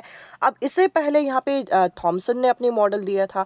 तो यहाँ पे हम देखें तो हम पैराडिज्म शिफ्ट ही तो कर रहे हैं, तो ये बिल्कुल सही है। और पैराडिज्म शिफ्ट क्यों कर रहे हैं, क्योंकि हमारी जो थ्योरी और लॉज है इसको हम डिसगार्ड कर सकते हैं, इसको हम रद्द कर सकते हैं अगर हमें कोई नया एविडेंस मिलता है तो यहाँ पे करेक्ट तरीके से इसे एक्सप्लेन कर रहा है, तो हम कहेंगे कि both A and R are true, और आर जो है करेक्ट तरीके से इसे एक्सप्लेन भी कर रहा है। अब देखिए नेक्स्ट क्वेश्चन हम यहाँ पे देखते हैं, जिसके अंदर क्या बोल रखा है, which of the following should be empathised by teacher for nurturing creativity. Creativity लेके आनी है तो इनमें से क्या टीचर को करना पड़ेगा, यहाँ पे बच्चों को एंगेज करना होगा, स्टूडेंट को एंगेज करना होगा इंक्वायरी और यहाँ पे डिस्कवरी ओरिएंटेड टास्क में। बिल्कुल सही है, ए इस क्वेश्चन के ऑप्शन में होना चाहिए, तो एक ऑप्शन आपका इस तरीके से कट गया। लास्ट है कि encouraging learner to find right answer to all text book question. ये बिल्कुल गलत है, क्योंकि हम लोगों को सिर्फ आंसर ढूंढना हमारा मेन टास्क थोड़ी है। हमें अगर क्रिएटिविटी लेके आनी है, हमें अगर सृजनात्मकता लेके आनी है, तो सिर्फ हमारे करेक्ट आंसर तक क्रिएटिविटी नहीं आती। तो डी नहीं होना चाहिए, तो डी वाले ऑप्शन को काट दीजिए। इसके अलावा अगर हम यहाँ पे देखें तो सी ऑप्शन में क्या बोल रखा है, encouraging student to do task without any fear of evaluation, यानी कि मूल्यांकन के भय को छोड़कर बच्चे को क्या करना चाहिए, बच्चे को यहाँ पे टास्क में हमें लगाना चाहिए। ये एक अच्छा पॉइंट है, यानी कि होना चाहिए।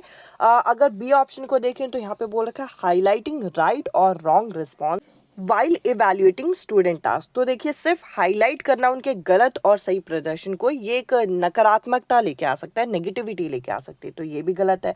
यहाँ पे आपका करेक्ट ऑप्शन कौन सा होगा, जिसमें ए एंड सी हमें दे रखा है, जो कि आपका है थर्ड ऑप्शन।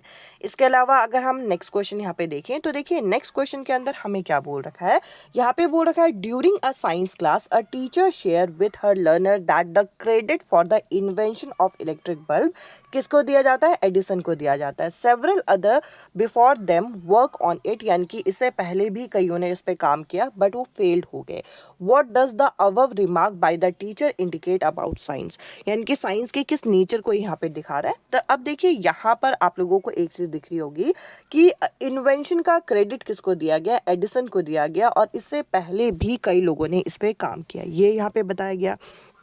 अगर कई लोगों ने इस पे काम किया तो उनकी थ्योरी से कुछ ना कुछ तो रिजल्ट मिला होगा। हाँ, फाइनल रिजल्ट नहीं मिला, पर हम कहेंगे कि कलेक्टिव वर्क की बात तो हो रही है कि इससे पहले भी लोगों ने काम किया बट फाइनल रिजल्ट नहीं मिला, तो कलेक्टिव वर्क की यहाँ पे बात हो रही है। इसके अलावा अगर हम यहाँ पे देखें तो इंटरडिसिप्लिनरी एरिया की बात नहीं हो रही, यानी कि फिजिक्स, केमिस्ट्री, बायो या फिर साइंस को आप यहाँ पे मैथ्स के साथ कोई कंपेयर नहीं कर रहे, ये एक नॉर्मल इन्वेंशन की बात चल रही है। इसके साथ साथ अगर हम यहाँ पे देखें तो यहाँ पे नेक्स्ट बोल रखा है साइंस प्रमोट स्केप्टिसिज्म। स्केप्टिसिज्म होता है किसी चीज़ को वेरीफाई करना। अगर हम बोहर्स के मॉडल की बात करें तो बोहर्स के मॉडल ने यहाँ पे चीज़ों को वेरीफाई किया था, तो वहाँ पे स्केप्टिसिज्म था, बट यहाँ पे स्केप्टिसिज्म नहीं है। यहाँ पे हम बता रहे हैं कि साइंस क्या है, एक डायनामिक एरिया है, हम इस पर्सपेक्टिव से जाएंगे। तो यहाँ पे बी एंड सी जो है इस क्वेश्चन का करेक्ट आंसर होगा, जो कि आपको ए ऑप्शन में यहाँ पे दे रखा है। अब हम नेक्स्ट क्वेश्चन यहाँ पे देखते हैं, जिसके अंदर क्या बोल रखा है, Why do scientists use scientific modeling to analyze the behavior of system? किसी सिस्टम के बिहेवियर को एनालाइज करने के लिए यहाँ पे साइंटिफिक मॉडलिंग को क्यों यहाँ पे यूज़ किया जाता है। अब देखिए सबसे पहले तो हम लोगों को ये टर्म पता होना चाहिए, मॉडलिंग का मतलब क्या है। एक होता है मॉडल, एक होता है मॉडलिंग।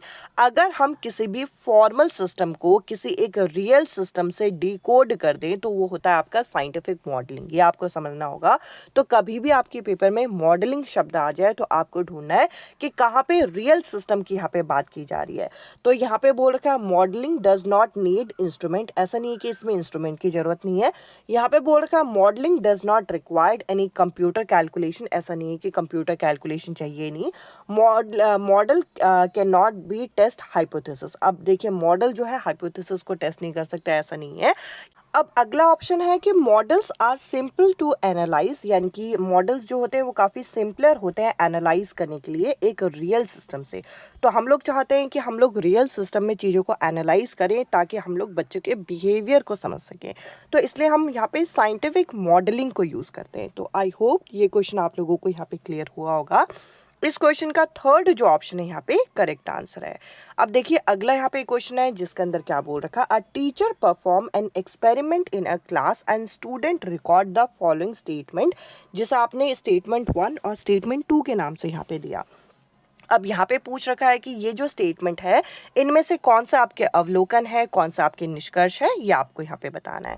तो पहला स्टेटमेंट है कि oxygen is a supplier of combustion, क्या कंबशन के प्रोसेस को आप यहाँ पे फिजिकली देख पाते हैं? तो आप कहेंगे कि नहीं, ये एक रिएक्शन है जिसमें हम कहते हैं कि ऑक्सीजन उसे क्या करती है, सपोर्ट करती है। तो ये आप लोगों का क्या है, ये आप लोगों का यहाँ पे इन्फरेंस है, यानी कि रिजल्ट है।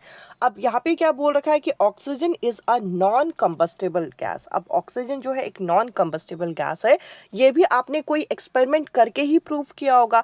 तो ये जो आपके रिजल्ट हैं ये साइंटिफिक रिजल्ट है, यानी कि कंक्लूजन है। तो हम कहेंगे कि दोनों के दोनों क्या होंगे, दोनों के दोनों आपके इन्फरेंस होंगे। इसके अलावा अगर हम नेक्स्ट क्वेश्चन यहाँ पे मूव करते हैं तो देखिए अगला यहाँ पे जो क्वेश्चन पूछ रखा है इसके अंदर हमें क्या बोल रखा है, यहाँ पे हमें फिर से ऑब्जर्वेशन और इन्फरेंस को पहचानना है। ओ यहाँ पे ऑब्जर्वेशन के लिए और आई यहाँ पे इन्फरेंस के लिए लिखा हुआ है। तो चलिए एक एक करके हम देखते हैं कि इनमें से कौन सा ऑब्जर्वेशन है, कौन सा इन्फरेंस है।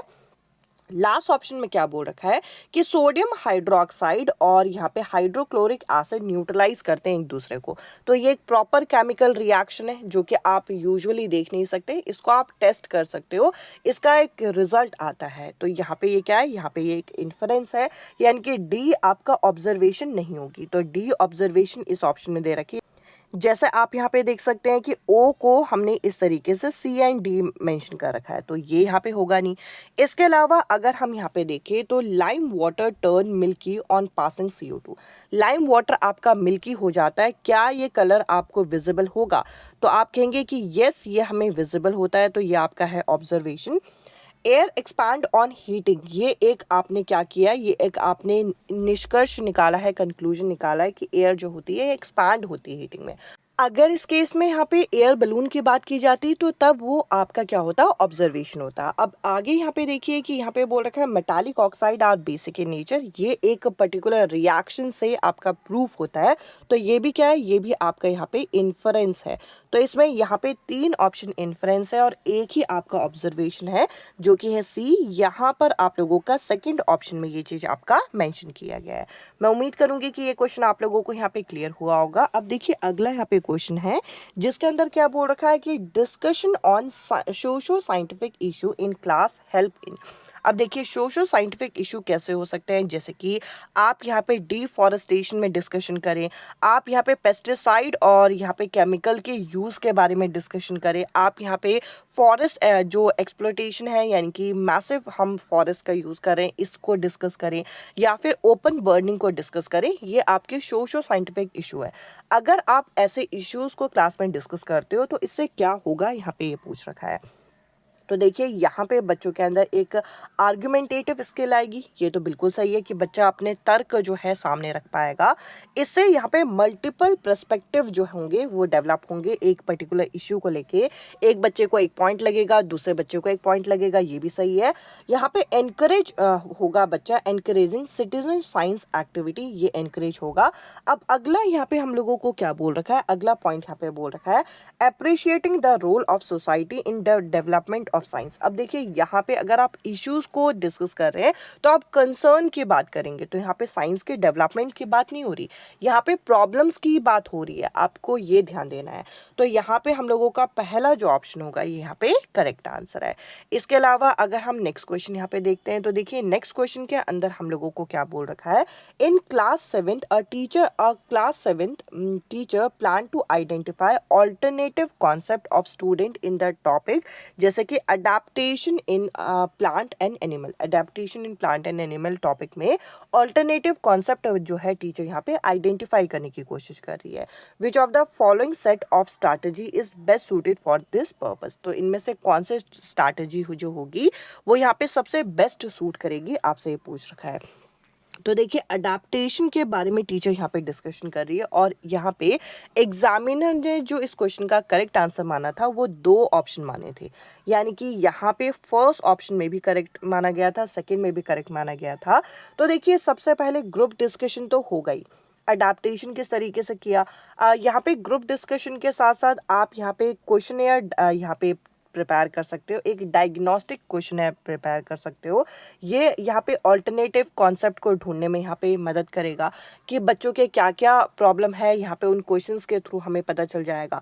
आप पोर्टफोलियो देख सकते हो, उनका कलेक्टिव वर्क देख सकते हो, जिससे आपको पता चलेगा कि मिसकंसेप्शन क्या है। आप यहाँ पे डायग्नोस्टिक क्वेश्चनेयर बनाओगे, ये तो बिल्कुल सही है। इंटरव्यू ले सकते हो, यानी कि उनसे 1-on-1 हम पर्सनल पूछ सकते हैं, कुछ ड्राइंग करा सकते हैं, यानी कि कुछ माइंड मैप बनवा सकते हैं। चेकलिस्ट तो क्या, प्रोजेक्ट से इतना यहाँ पे फ़ायदा होगा नहीं उनके मिसकंसेप्शन का, क्योंकि प्रोजेक्ट आपका ग्रुप वर्क में यहाँ पे काम होगा। अब इसके अलावा अगर हम चेकलिस्ट की बात करें तो चेकलिस्ट इतना फ़ायदेमंद नहीं होता। तो यहाँ पे आपका इस क्वेश्चन का 2 ऑप्शन यहाँ पे करेक्ट माने गए थे। अब इसके अलावा अगर हम नेक्स्ट क्वेश्चन यहाँ पे डिस्कस करें तो देखिए अगला क्वेश्चन यहाँ पे है, which of the following is true regarding scientific investigation. अब देखिए साइंटिफिक इन्वेस्टिगेशन एक ऐसा प्रोसेस होता है जिसके अंदर सबसे पहले आप लोगों की ऑब्जर्वेशन स्किल जो होती है वो इन्वॉल्व होती है। आप सबसे पहले क्या करेंगे, अवलोकन करेंगे, अपने आसपास की चीज़ों को ऑब्जर्व करेंगे। ऑब्जर्व करके आपके माइंड में, आपके ब्रेन में क्वेश्चन यहाँ पे अराइज होंगे कि ये चीज़ ऐसी है तो क्यों है। उसको लेके आप कोई एक हाइपोथेसिस रखेंगे, उस हाइपोथेसिस को ध्यान में रखते हुए आप उसको टेस्ट करेंगे एक्सपेरिमेंट की मदद से। हाइपोथेसिस जो होती है टेस्टेबल होती है, तो मैंने ये पॉइंट कई बार आप लोगों के साथ यूज़ किया हुआ है। इसके बाद आप लोग एक कंक्लूजन निकालेंगे और फाइनल एक रिजल्ट तक यहाँ पे पहुँचेंगे। तो यहाँ पे बोल रखा है साइंटिफिक इन्वेस्टिगेशन के रिगार्डिंग इनमें से कौन सा ऑप्शन आपका सही है, आपको ये बताना है। तो देखिए यहाँ पे क्या बोल रखा है, result is not influence by procedure. अब देखिए प्रोसीजर से रिजल्ट जो है इन्फ्लुएंस होता है। आप अगर सही हाइपोथेसिस रखते हो, सही तरीके से एक्सपेरिमेंट करते हो, तब जाके आपका रिजल्ट सही आएगा। तो ये ऑप्शन तो यहाँ पे आप लोगों का गलत है, क्योंकि आपको ट्रू ऑप्शन देखना है। अब यहाँ पे बोल रखा है कि सोशल कॉन्टेक्स्ट में influence conclusion in any investigation. तो देखिए सोशल कॉन्टेक्स्ट जो है इन्फ्लुएंस करता है, क्योंकि जो आप ऑब्जर्वेशन रखोगे वो अपने आसपास की चीज़ों में रखोगे। अब आपके आसपास की चीज़ें अगर अलग होंगी, जैसे कि फॉर एग्जांपल अगर हम देखें कि हमारे लिविंग स्टैंडर्ड ही अलग अलग होते हैं, तो हमारे आसपास की सोसाइटी भी अलग है, तो हमारे यहाँ पे प्रॉब्लम्स भी अलग अलग होती हैं। तो जो सोशल कॉन्टेक्स्ट होता है वे इन्फ्लुएंस करता है आपकी इन्वेस्टिगेशन को। तो ये बिल्कुल सही है। आगे है data and evidence are same. Data और एविडेंस सेम नहीं होता है। There is no universal scientific method. कोई एक यूनिवर्सल साइंटिफिक मेथड नहीं है। There are many scientific method. तो ये आप लोगों का यहाँ पे सही है। तो हम कहेंगे कि बी एंड डी जो है यहाँ पे करेक्ट होगा, जो कि आपको फर्स्ट ऑप्शन में यहाँ पे दे रखा है। इसके अलावा अगर हम नेक्स्ट क्वेश्चन यहाँ पे डिस्कस करें तो नेक्स्ट क्वेश्चन के अंदर क्या पूछ रखा है, नेक्स्ट क्वेश्चन के अंदर हमें यहाँ पे बताना है कि the purpose of divergent question in science classroom. Divergent question क्या होते हैं, ऐसे क्वेश्चन जिनके मल्टीपल आपके आंसर आते हैं, दैट इज डाइवर्जेंट क्वेश्चन, जिसको आप अब सारी प्रश्न यहाँ पे पूछते हैं। अब ये जो डाइवर्जेंट क्वेश्चन होते हैं ये करते क्या है, तो देखिए यहाँ पर आप लोगों का क्रिटिकल थिंकिंग ये डेवलप करते हैं। ये बिल्कुल सही है। क्या ये डाइवर्जेंट क्वेश्चन यहाँ पे बच्चों के बीच में भेद करते हैं, तो भेद करना तो एक नेगेटिव वर्ड हो गया, तो ये आप लोगों का इस क्वेश्चन के आंसर में नहीं होगा। और बी आप लोगों का जिस ऑप्शन में दे रखा है उस ऑप्शन को आप इस तरीके से काट दीजिए, आप अपने करेक्ट आंसर पे पहुंच गए। यानी कि आप यहाँ पे क्रिटिकल थिंकिंग डेवलप करेंगे, इससे कम्युनिकेशन डेवलप होती है। अब अगला आप यहाँ पे देखिए, ये आपके ऑल्टरनेटिव कॉन्सेप्शन को आइडेंटिफाई करने में मदद करता है। और अगर हम देखें, ये एक एप्रोप्रिएट सब्जेक्टिविटी है किसकी, साइंस की, तो ये यहाँ पे सही है। तो हम लोग कहेंगे कि इस क्वेश्चन में ACEF जो है इस क्वेश्चन का करेक्ट आंसर होगा। इसके अलावा अगर हम नेक्स्ट क्वेश्चन यहाँ पे देखें, तो नेक्स्ट क्वेश्चन एक अच्छा क्वेश्चन है। यहाँ पे जेंडर रिस्पॉन्सिव पेडागोजी की बात की गई है, जो कि हम साइंस में यहाँ पे यूज़ करते हैं। तो इनमें आपका कौन सा जेंडर रिस्पॉन्सिव पेडागोजी के लिए यहाँ पे करेक्ट होगा, आप लोगों को ये देखना है। तो चलिए इस क्वेश्चन के आंसर को जरा हम यहाँ पे देखते हैं। तो यहाँ पे क्या बोल रखा है, पहला ऑप्शन में, पहले ऑप्शन में बोल रखा है use of gender sensitive language. हमें जेंडर सेंसिटिव लैंग्वेज यूज़ करनी चाहिए, यानी कि संवेदनशील भाषा का प्रयोग करना चाहिए। ये बिल्कुल सही है। अगला है encouraging student in examining stereotype. अब देखिए, स्टीरियोटाइप जो किया जाता है, जो एक तरीके से रूढ़िबद्ध धारणा है, उनको यहाँ पे एक तरीके से एग्जामिन करना, इसमें बच्चे को एंगेज करना चाहिए, ये सही है। मेकिंग जेंडर बेस्ड ग्रुप, ये सही नहीं है कि आप जेंडर आधारित ग्रुप बनाएं, बॉयज़ को अलग करें, गर्ल्स को अलग करें, ये गलत है। नेक्स्ट यहाँ पे है कि using differentiate instruction and assessment. अब यहाँ पे बोल रखा है कि अलग अलग इंस्ट्रक्शन दो, अलग अलग असेसमेंट दो, ये गलत है। तो आप लोगों को क्या करना है कि भाई जेंडर रिस्पॉन्सिव पेडागोजी क्या होगी साइंस में, कि आप जेंडर सेंसिटिव लैंग्वेज यूज़ करें, स्टीरियोटाइप को एग्जामिन करें, उनको यहाँ पे समझने की कोशिश करें कि किन जगह पे स्टीरियोटाइप को यूज़ किया जा रहा है। तो सेकेंड ऑप्शन इस क्वेश्चन का करेक्ट आंसर होगा। अब देखते हैं हम नेक्स्ट क्वेश्चन। नेक्स्ट क्वेश्चन के अंदर क्या बोल रखा है, which of the following activity is best suited to develop inductive reasoning. अब देखिए, इंडक्टिव रीजनिंग साइंस के अंदर कैसे होती है, पहले आप ये समझिए। इंडक्टिव रीजनिंग वैसे तो क्या होती है, एक ऐसी मेथड जिसके अंदर आप लोग क्या करते हो, जिसके अंदर कोई एग्जाम्पल देते हो और एग्जाम्पल से आप रूल की तरफ आप मूव करते हो, इंडक्टिव रीजनिंग होती है। बट अगर हम साइंस के पर्सपेक्टिव से यहाँ पे देखें, तो इंडक्टिव रीजनिंग बेसिकली हम लोग यहाँ पे तब यूज़ करेंगे इंडक्टिव रीजनिंग को, जब आप कोई ऑब्जर्वेशन करो, यानी कि कोई एग्जाम्पल्स वगैरह अपने आसपास यहाँ पे देखो। अब आपने यहाँ पे एग्जाम्पल्स वगैरह देखे, उसको आप एनालाइज कर रहे हो और उसके बाद आप उसकी थ्योरी तक पहुँच रहे हो, तो वही एग्जाम्पल से यहाँ पे रूल तक पहुँच रहे हैं। अब आप लोग एक एक करके ऑप्शन यहाँ पे देखेंगे। यहाँ पे बोल रखा है asking student to state law of reflection. अब देखिए, लॉ ऑफ रिफ्लेक्शन को सिर्फ डिफाइन करना, यहाँ पे क्या ऑब्जर्वेशन हो रहा है, क्या एनालिसिस हो रहा है, कुछ भी नहीं हो रहा, तो ये ऑप्शन यहाँ पे गलत है। Problem solving numerical based on law of reflection, सिर्फ न्यूमेरिकली तो सॉल्व कर रहा है, तो ये भी यहाँ पे नहीं होगा। Verify law of reflection experimentally. अब देखिए, यहाँ पे जो लॉ ऑफ रिफ्लेक्शन है वो ऑलरेडी यहाँ पे नोन चीज़ है, उसको यहाँ पे वेरीफाई करना ये इंडक्टिव रीजनिंग नहीं है। यहाँ पे asking student to measure angle of reflection of various cases, various cases में आप एंगल ऑफ रिफ्लेक्शन को नोट करो और उसमें एंगल ऑफ इंसिडेंट जो है एक प्लेन मिरर जो बना रहा है, मतलब बेसिकली रिफ्लेक्शन के केसेस में आप अलग अलग एंगल ऑफ इंसिडेंस को यहाँ पे क्या करो, यहाँ पे मेजर करो और इस तरीके से एक प्लेन मिरर में यहाँ पे एक्सपेरिमेंट को करो। तो यहाँ पर क्या होगा, यहाँ पे उसके मल्टीपल आंसर निकलेंगे अलग अलग, और इस तरीके से वो पहले ऑब्जर्वेशन रखेगा कि एंगल ऑफ इंसिडेंस और एंगल ऑफ रिफ्लेक्शन के बीच में क्या रिलेशन है, उसको एनालाइज करेगा और उसके बाद उसकी थियोरी तक पहुंचेगा। तो हम लोग कहेंगे इस क्वेश्चन का फर्स्ट जो ऑप्शन है यहाँ पे करेक्ट आंसर है। अब देखते हैं हम अगला क्वेश्चन, जिसके अंदर क्या बोल रखा है, which of the following illustrate science as inquiry. Science को हम इंक्वायरी की तरह यहाँ पे कहाँ देख सकते हैं, कौन सा ऑप्शन में देख सकते हैं। इंक्वायरी मतलब जिसमें आप कोई चीज़ क्या कर रहे हो, जिसमें आप कोई चीज़ जांच पड़ताल कर रहे हो, जांच पड़ताल की तरह विज्ञान को इनमें से किसमें चित्रित करता है, किया गया है। तो देखिए, लास्ट ऑप्शन है classify the given plant into herb shrub and tree.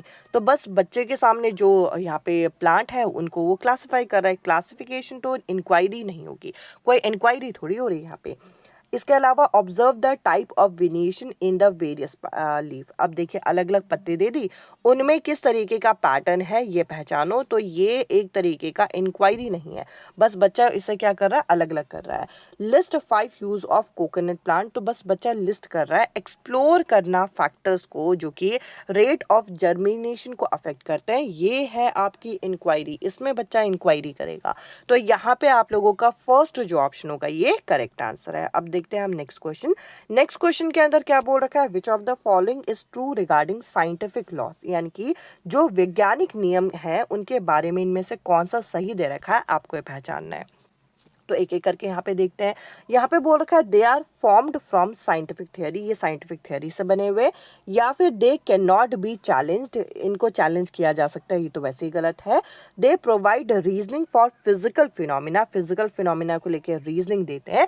Basically जो लॉज होते हैं ये आपका रिलेशनशिप बताते हैं किसके बीच में, जो ऑब्जर्वेबल फिनोमिना होता है। एक साइंटिफिक लॉ की स्टैंडर्ड डेफिनेशन यही है कि ये हमें रिलेशनशिप बताते हैं, ये हमारे आसपास जो परिघटनाएं हैं इनके बीच में हमें संबंध जो है इसका वर्णन करते हैं। तो ये इसकी डेफिनेशन होती है करेक्ट। तो इस वजह से यहाँ पे फोर्थ जो ऑप्शन होगा यहाँ पे करेक्ट आंसर है। अब हम नेक्स्ट क्वेश्चन यहाँ पे देखते हैं।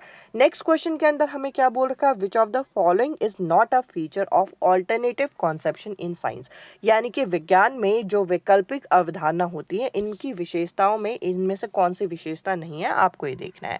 तो चलिए जरा हम देखते हैं। जो ऑल्टरनेटिव कॉन्सेप्ट होते हैं यहाँ पे हमें क्या बता रखा है, दे आर स्टेबल, ये स्टेबल होते हैं, बिल्कुल सही है। ये चेंज नहीं होना चाहते जल्दी, ये इसका एक मेन फैक्टर यहाँ पे माना जाता है कि ये चेंज नहीं होते। Ideas are resistant to change, तो जैसा मैंने कहा कि ये जल्दी चेंज नहीं होना चाहते। ये किसी ऑब्जर्वेबल फीचर पे आपका एक तरीके से इसकी वजह से बने होंगे, यानी कि उनके आसपास कोई ऐसी ऑब्जर्वेशन उन्होंने की होगी जिससे ऑल्टरनेटिव कॉन्सेप्शन बन गया होगा, ये बिल्कुल इसके बारे में सही है। यहाँ पे बोल रखा है कि ideas do not demonstrate cause and effect reasoning, cause and effect reasoning को यहाँ पे डेमोन्स्ट्रेट नहीं करते, ये बिल्कुल सही है कि अगर आप उन्हें कॉज और इफेक्ट पूछें कि इसका क्या कॉज है इसका क्या इफेक्ट है, तो यहाँ पर वो इसे डेमोन्स्ट्रेट नहीं कर पाएंगे अपने ऑल्टरनेटिव कॉन्सेप्शन से, क्योंकि ऑल्टरनेटिव कॉन्सेप्शन ऑलरेडी गलत चीज़ है। तो यहाँ पे वो कॉज और इफेक्ट यानी कि कारण और प्रभाव कैसे वो तर्क कर पाएंगे। तो यहाँ पे आप लोगों का थर्ड जो ऑप्शन है यहाँ पे करेक्ट आंसर होगा। अब मैं आप लोगों के साथ नेक्स्ट क्वेश्चन यहाँ पे डिस्कस करूंगी। तो देखिए अगला क्वेश्चन हम लोगों के सामने जिसके अंदर क्या बोल रखा है, identify the correct statement. Correct statement को आपको आइडेंटिफाई करना है। स्टेटमेंट हमें यहाँ पे क्या बोल रखा है, fact is an observation. Fact क्या है, एक तरीके की ऑब्जर्वेशन है। That has repeatedly found to be true, ये आपके सही माने गए ओवर द टाइम, यानी कि आपने समय के साथ यहाँ पे चेक किया तो फैक्ट जो है एक तरीके के ऐसे ऑब्जर्वेशन थे जो कि समय के साथ सही निकले। इसके अलावा यहाँ पे बोल रखा है law is a theory. Law एक तरीके की थियरी है जो कि रिपीटेडली सही मानी गई ओवर द टाइम, ऐसा नहीं है। लॉ की डेफिनेशन अभी मैंने बताया, ये आपके रिलेशन होते हैं ऑब्जर्वेबल फिनोमिना के से। तो यहाँ पे लॉ एक थियरी नहीं होती, जबकि फैक्ट जो है एक तरीके की ऑब्जर्वेशन है जो कि काफ़ी समय से सही माने गए। जैसे कि फॉर एग्जाम्पल कि 100 डिग्री पे पानी जो है बॉयल होता है, तो इसको हमने फैक्ट माना, और ये कैसे निकला, ये कई सारी ऑब्जर्वेशन पर बेस था जो कि ओवर द टाइम आपका सही निकला। तो इस हिसाब से हम कहेंगे कि ओनली ए जो है इस क्वेश्चन का करेक्ट आंसर होगा। इसके अलावा अगर हम नेक्स्ट क्वेश्चन यहाँ पे देखें तो देखिए नेक्स्ट क्वेश्चन जो है इसके अंदर क्या बोल रखा है, यहाँ पे हमें बोल रखा है कि when a negatively charge rod is brought near an uncharge electroscope. अब देखिए एक नेगेटिवली चार्ज रॉड को अगर हम एक अनचार्ज इलेक्ट्रोस्कोप के पास लेके आएंगे तो यहाँ पे क्या होगा, यहाँ पे हम लोगों को अलग अलग ऑप्शन यहाँ पे दे रखे हैं। तो यहाँ पे बोल रखा है कि जो इलेक्ट्रोस्कोप होगा वो आपका दूर निकल जाएगा। अब अगर इलेक्ट्रोस्कोप दूर जा रहा है तो क्या आप इसे देख पा रहे हो, तो आप कहोगे बिल्कुल हम देख पा रहे हैं। तो ये क्या हो गया, ये आपका हो गया ऑब्जर्वेशन। अब आगे यहाँ पे बोल रखा है both the electroscope leave acquire similar charge. क्या आपको वो चार्ज दिखते हैं पॉजिटिव नेगेटिव, ये तो हम लोगों ने हाइपोथेटिकल तरीके से सोचा है कि इसमें पॉजिटिव चार्ज आएगा इसमें नेगेटिव चार्ज आएगा, बट ये हमारा रिजल्ट होता है। तो ये हो गया आपका इन्फरेंस। हमें यहाँ पे पता चल गया कि पहला जो स्टेटमेंट है वो आपका ऑब्जर्वेशन है, दूसरा स्टेटमेंट आपका इन्फरेंस है, ये आपको क्लियर हो गया, यानी कि बी आपका ऑब्जर्वेशन नहीं है, तो ये ऑप्शन आप इस तरीके से काट सकते हैं। अब सी को जरा हम यहाँ पे पढ़ के देखते हैं, और ए आपका यहाँ पे क्या है, ए आपका ऑब्जर्वेशन है, तो वैसे ही ऑप्शन आपका करेक्ट आपको पता चल गया। अगर हम सी ऑप्शन को यहाँ पे पढ़ के देखें तो सी में क्या बोल रखा है कि the negative charges pass on to the electroscope causing it leave to move far further apart। अब देखिए यहाँ पे बोल रखा है जो नेगेटिव चार्ज आया आपका इलेक्ट्रोस्कोप में, इसकी वजह से वो दूर निकल गया। अब ये क्या है, ये एक तरीके का रिजल्ट होगा कि नेगेटिव चार्ज की वजह से वो क्या गया, दूर गया। तो ये एक इन्फरेंस है। तो आप कहेंगे कि ए जो है वो आपका ऑब्जर्वेशन है, बाकी बी एंड सी क्या है, इन्फरेंस है। आई होप ये क्वेश्चन आपको क्लियर हुआ होगा। अब मैं आप लोगों के साथ अगला क्वेश्चन यहाँ पे डिस्कस करती हूँ जिसके अंदर क्या बोल रखा है, इसके अंदर हमसे पूछ रखा है which of the following is not a indicative of the hypothesising skill. अब देखिए इनमें से कौन सा हाइपोथाइजिंग स्किल के लिए सही नहीं है, ये पूछ रखा है। अब यहाँ पे हम लोगों को पहले ऑप्शन बोल रखा है कि formulating questions which lead to inquiry. अब ऐसे क्वेश्चन आप फॉर्मुलेट करो जो कि इंक्वायरी लेके आए, तो ये तो हाइपोथेसिस में होता है। हाइपोथेसिस जो होते हैं ये आपके टेस्टेबल होते हैं, यानी कि एक टेंटेबल क्या होते हैं, ये आपके एक्सप्लेनेशन होते हैं जो कि टेस्ट किए जा सकते हैं, जिसमें आप यहाँ पे क्वेश्चन फॉर्मुलेट करोगे जो कि इंक्वायरी लेके आएंगे, ये तो होगा। अगला है कि अटेम्प्टिंग टू एक्सप्लेन ऑब्जर्वेशन, यानी कि एक्सप्लेनेशन आप देना चाहोगे किसका, ऑब्जर्वेशन का, और रिलेशन बताना चाहोगे कुछ प्रिंसिपल के साथ, तो ये भी होता है यहाँ पे। इसके अलावा लास्ट बोल रखा है identify variables of for the experiment, क्योंकि ये जो हाइपोथेसिस होते हैं ये आपके टेस्टेबल है, तो आप एक्सपेरिमेंट के लिए यहाँ पे वेरिएबल आइडेंटिफाई करोगे, ये भी होता है। पर ये जो आप यहाँ पे सेंसस की मदद से इंफॉर्मेशन गैदर करोगे, ये किस में होता है, ये होता है आपका ऑब्जर्वेशन में, यानी कि अवलोकन में। अवलोकन की बात यही है कि अवलोकन के अंदर आप लोग यहाँ पे अपने सेंसस की मदद से यहाँ पे इंफॉर्मेशन को गैदर करते हो, तो ये हाइपोथेसिस के लिए सही नहीं है। इस वजह से इस क्वेश्चन का थर्ड जो ऑप्शन होगा ये करेक्ट आंसर है। अब मैं आप लोगों के साथ नेक्स्ट क्वेश्चन यहाँ पे डिस्कस करती हूँ, जिसके अंदर यहाँ पे क्या बोल रखा है। इस क्वेश्चन के अंदर हमसे यहाँ पे पूछा गया है which of the following is most suitable for introducing the student to the concept of chemical reaction at upper primary level, यानी कि रासायनिक अभिक्रिया की अवधारणा को बच्चों से परिचित करने के लिए निम्नलिखित में से कौन सा सबसे उपयुक्त रणनीति है, आपको ये पहचानना है। तो चलिए जरा हम यहाँ पे देखते हैं। सबसे पहले तो चीज़ों को सीधा डिफाइन हमें नहीं कराना। मैंने आप लोगों को जो यहाँ पे साइंस पेडागोजी की मैराथन सेशन लिया था उसमें मैंने बताया था कि सीधा हमें यहाँ पे डिफाइन करना, या फिर आप यहाँ पे केमिकल इक्वेशन को सिंबल वाइज लिख रहे हो, ये सही नहीं है। सीधा आप इलेक्ट्रॉनिक कॉन्फ़िगरेशन को बता रहे हो। अब टॉपिक को इंट्रोड्यूस कर रहे हो तो आप डिस्कशन होल्ड करोगे। केमिकल रिएक्शन आपने आसपास कहाँ कहाँ ऑब्जर्व किया है, किस किस चीज़ों को रिएक्ट होते हुए देखा है, दूध को भी कभी दही बनते हुए देखा है नहीं देखा, तो इस तरीके से आप एक डिस्कशन को होल्ड करोगे, ना कि सीधा सीधा आप यहाँ पे वैलेंसी बता दोगे, इलेक्ट्रॉनिक कॉन्फ़िगरेशन बता दोगे, सीधा एलिमेंट के सिंबल बता दोगे। ये आप लोगों का करेक्ट आंसर नहीं होगा। जब आप टॉपिक को इंट्रोड्यूस कर रहे हो तो आप मेक श्योर कर रहे हो कि बच्चे के साथ आप कितना एंगेज हो रहे हो, कितना आप डिस्कस कर रहे हो। तो इस क्वेश्चन का यहाँ पे आपका फोर्थ जो ऑप्शन होगा ये करेक्ट आंसर है। क्वेश्चन देखने में भले ही आप लोगों का लंबा और बड़ा लग रहा था, बट इतना आप लोगों का टफ नहीं है क्वेश्चंस। अब देखिए अगला क्वेश्चन है which of the following best describe the statement science promote scepticism. Science जो है स्केप्टिसिज्म को प्रमोट करता है।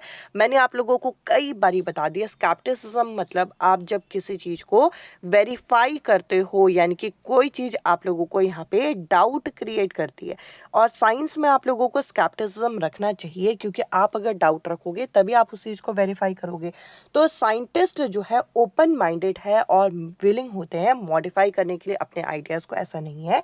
अगला है कि scientist do not trust finding of other scientist, तो कोलैबोरेटिव वर्क कैसे होगा, तो ये तो गलत है। अब अगर हम नेक्स्ट ऑप्शन को यहाँ पे देखें तो यहाँ पे बोल रखा है science is purely inductive in nature, यानी कि आगमन विधि इसमें यहाँ पे काम करती है, जिसमें एग्जाम्पल से रूल की तरफ जाते हैं। ऐसा नहीं है कि प्योरली वर्ड की वजह से गलत है, इंडक्टिव नेचर होता है बट डिडक्टिव भी होता है, तो यहाँ पे ये गलत है। और वैसे भी साइंस प्रमोट स्केप्टिसिज्म के लिए यहाँ पे ये करेक्ट नहीं होगा।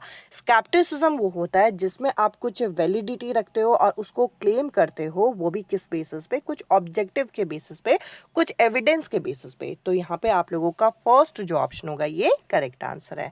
अब हम नेक्स्ट क्वेश्चन को यहाँ पे देखते हैं, जिसके अंदर क्या बोल रखा है which of the following is not desirable with respect to carrying out of a classroom demonstration by a teacher. इनमें से कौन सा एक डिजायरेबल फीचर यहाँ पे नहीं होगा, आप लोगों को ये बताना है।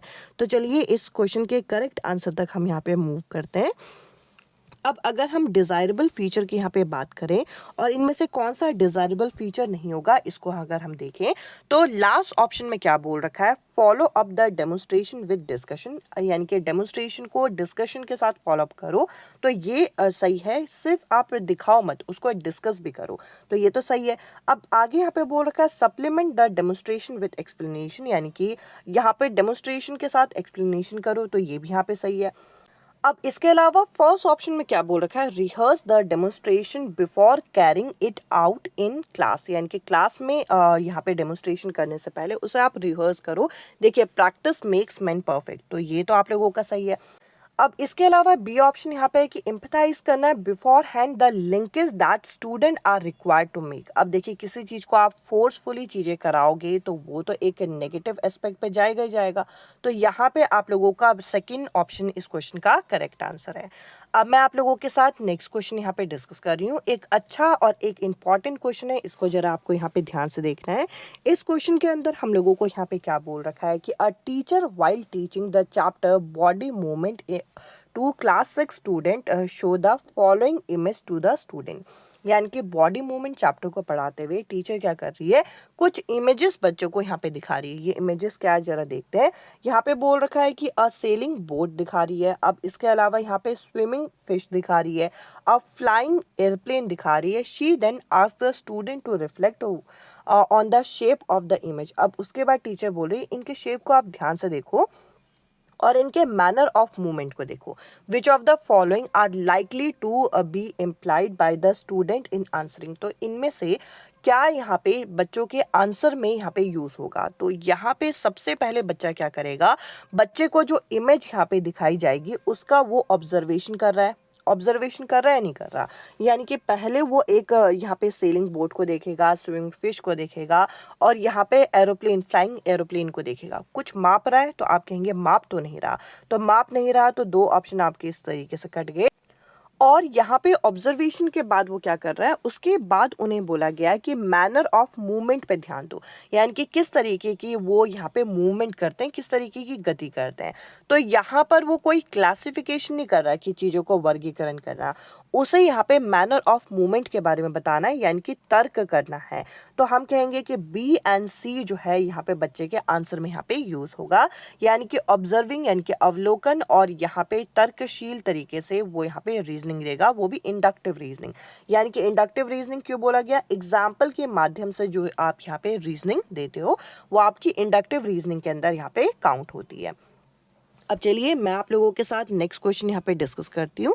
ये जो नेक्स्ट क्वेश्चन आप लोगों के सामने है, इस क्वेश्चन के अंदर हम लोगों को क्या बोला गया है। अब ये जो नेक्स्ट क्वेश्चन है इसमें बोल रखा है identify the open ended question from among the following, यानी कि इसमें से खुले मुख वाला प्रश्न आपको ढूंढना है जिसके मल्टीपल आंसर आप लोगों के यहाँ पे निकल के आते हैं।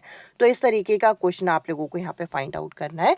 तो देखिए पहले ऑप्शन में क्या बोल रखा है, why can human not digest cellulose. Human जो है सेल्यूलोज को क्यों नहीं पचा पाते, इसका एक फिक्स आंसर होगा, तो ये इस क्वेश्चन का आंसर नहीं होगा। इसके अलावा what is cellulose made up of, यानी कि सेल्यूलोज किससे बना है, तो ये भी एक फिक्स आंसर होगा, तो ये भी नहीं होगा। Name any 5 organism that can digest cellulose, तो ये भी एक क्रिएटिव आंसर नहीं आ रहा। What would happen if human could digest cellulose, अगर ह्यूमन जो है सेल्यूलोज को डाइजेस्ट करेंगे तो क्या होगा। तो इसके आप लोगों के मल्टीपल एस्पेक्ट पे आंसर निकल सकते हैं। तो यहाँ पे हम लोगों का थर्ड जो ऑप्शन होगा ये करेक्ट आंसर है। अब मैं आप लोगों के साथ नेक्स्ट क्वेश्चन यहाँ पे डिस्कस करती हूँ, जिसके अंदर क्या बोल रखा है, which of the following is are true about the curricular practice correctly being followed in school, यानी कि अभी आज के समय में जो वर्तमान में जो हम लोगों का पाठ्यक्रम या संबंधित गतिविधियों का यहाँ पे इस्तेमाल हो रहा है, का पालन हो रहा है, इनके संदर्भ में कौन सा स्टेटमेंट आपका करेक्ट है ये पूछा गया है।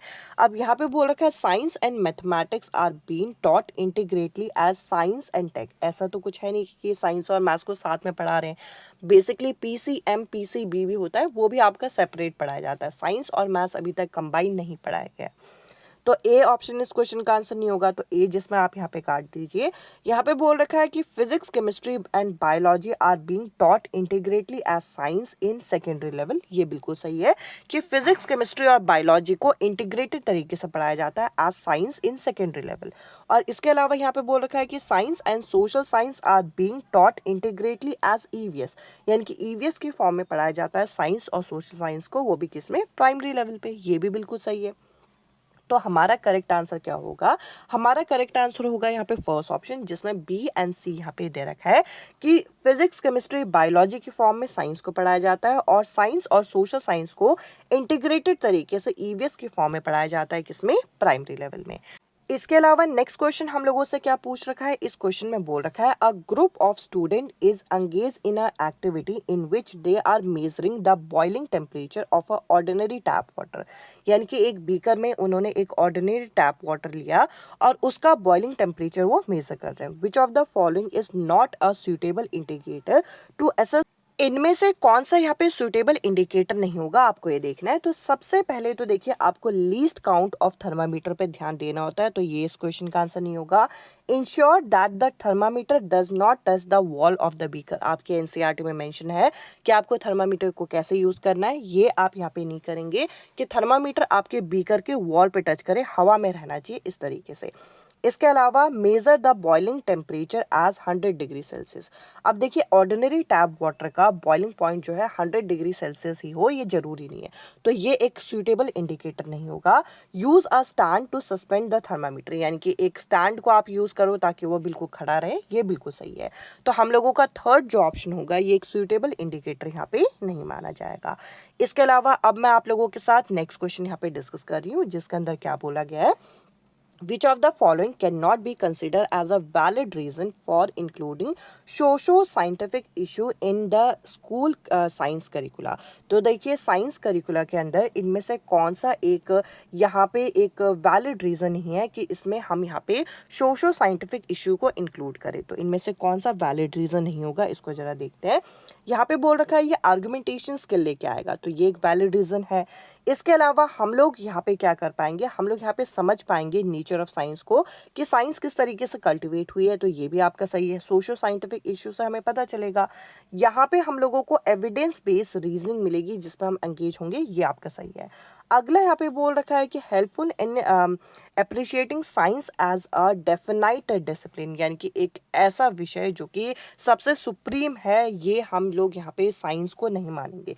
यानी कि इस वजह से हम यहाँ पे सोशो साइंटिफिक इशू को नहीं देखते कि साइंस डिसिप्लिन ही एक डेफिनाइट डिसिप्लिन है, यानी कि साइंस के अलावा बाकी सारी चीज़ें जो है तुच्छ है, तो हम इस तरीके से इस चीज़ को नहीं मानेंगे। तो यहाँ पे आपका फोर्थ जो ऑप्शन होगा ये करेक्ट आंसर है। अब मैं आप लोगों के साथ नेक्स्ट क्वेश्चन यहाँ पे डिस्कस करूंगी।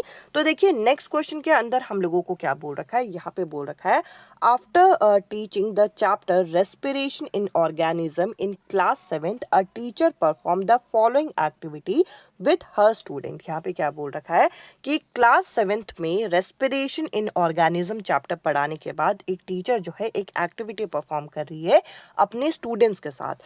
दे take 3 test tube and fill 3/4 of each with water, यानी कि 3 उन्होंने टेस्ट ट्यूब लिए और तीनों को 3/4 यानी कि इतना इतना इन्होंने पानी से यहाँ पे फिल कर दिया और इसको लेबल कर दिया ए, इसको लेबल कर दिया बी, इसको लेबल कर दिया सी। इसने क्या किया, यहाँ पे टेस्ट ट्यूब ए में क्या डाला, टेस्ट ट्यूब ए में इसने यहाँ पे स्नेल डाला।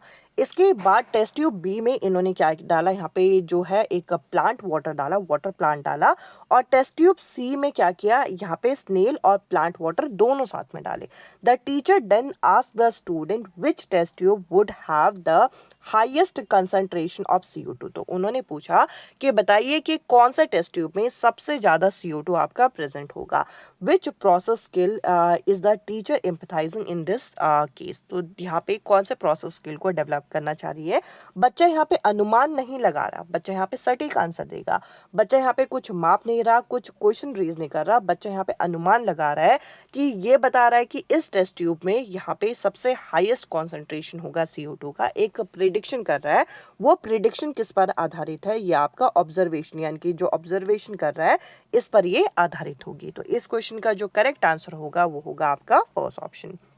इसके अलावा अगर हम नेक्स्ट क्वेश्चन यहाँ पे देखें तो देखिए नेक्स्ट क्वेश्चन में क्या बोल रखा है, which of the following is not correct in respect of the activity suggested as per the extended learning in textbook. अब देखिए एक्सटेंडेड लर्निंग के लिए इनमें से कौन सी एक्टिविटी को आप यहाँ पे सजेस्ट नहीं करोगे, मतलब कौन सा नेगेटिव पॉइंट है। तो देखिए जो एक्सटेंडेड लर्निंग कराई जाती है हमारी टेक्स्ट बुक में वो आपके वैल्यू ऐड करती है चिल्ड्रंस के अंदर, जिससे नॉलेज और स्किल इम्पार्ट होता है, ये सही है, तो ये इस क्वेश्चन का आंसर नहीं होगा। इसके अलावा लास्ट ऑप्शन में क्या बोल रखा है, लास्ट ऑप्शन में बोल रखा है some of these enhance children interaction with expert teacher and society at large. यानी कि एक्सटेंडेड लर्निंग से बच्चा जो है इंटरेक्शन कर सकता है एक्सपर्ट के साथ, टीचर के साथ, तो ये भी सही है। अगला यहाँ पे ऑप्शन है some of these required student to collect information of various kind and draw conclusion on their and own. यहाँ पे बोल रखा है एक्सटेंडेड लर्निंग से बच्चा क्या करेगा, बच्चे को यहाँ पे कई बारी खुद इन्फॉर्मेशन को कलेक्ट करना होता है अलग अलग तरीके का और उनको कंक्लूड करना होता है। एक्सटेंडेड लर्निंग का मतलब यही तो है कि टेक्स्ट बुक से आप बाहर निकल के चीज़ें कर रहे हो, तो ये करेक्ट है।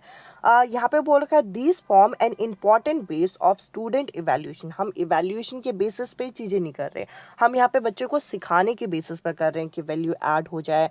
इसके अलावा बच्चा यहाँ पे खुद कंक्लूड करे चीज़ों को, बच्चा चीज़ों को इन्हांस करे, इंटरेक्शन बढ़े।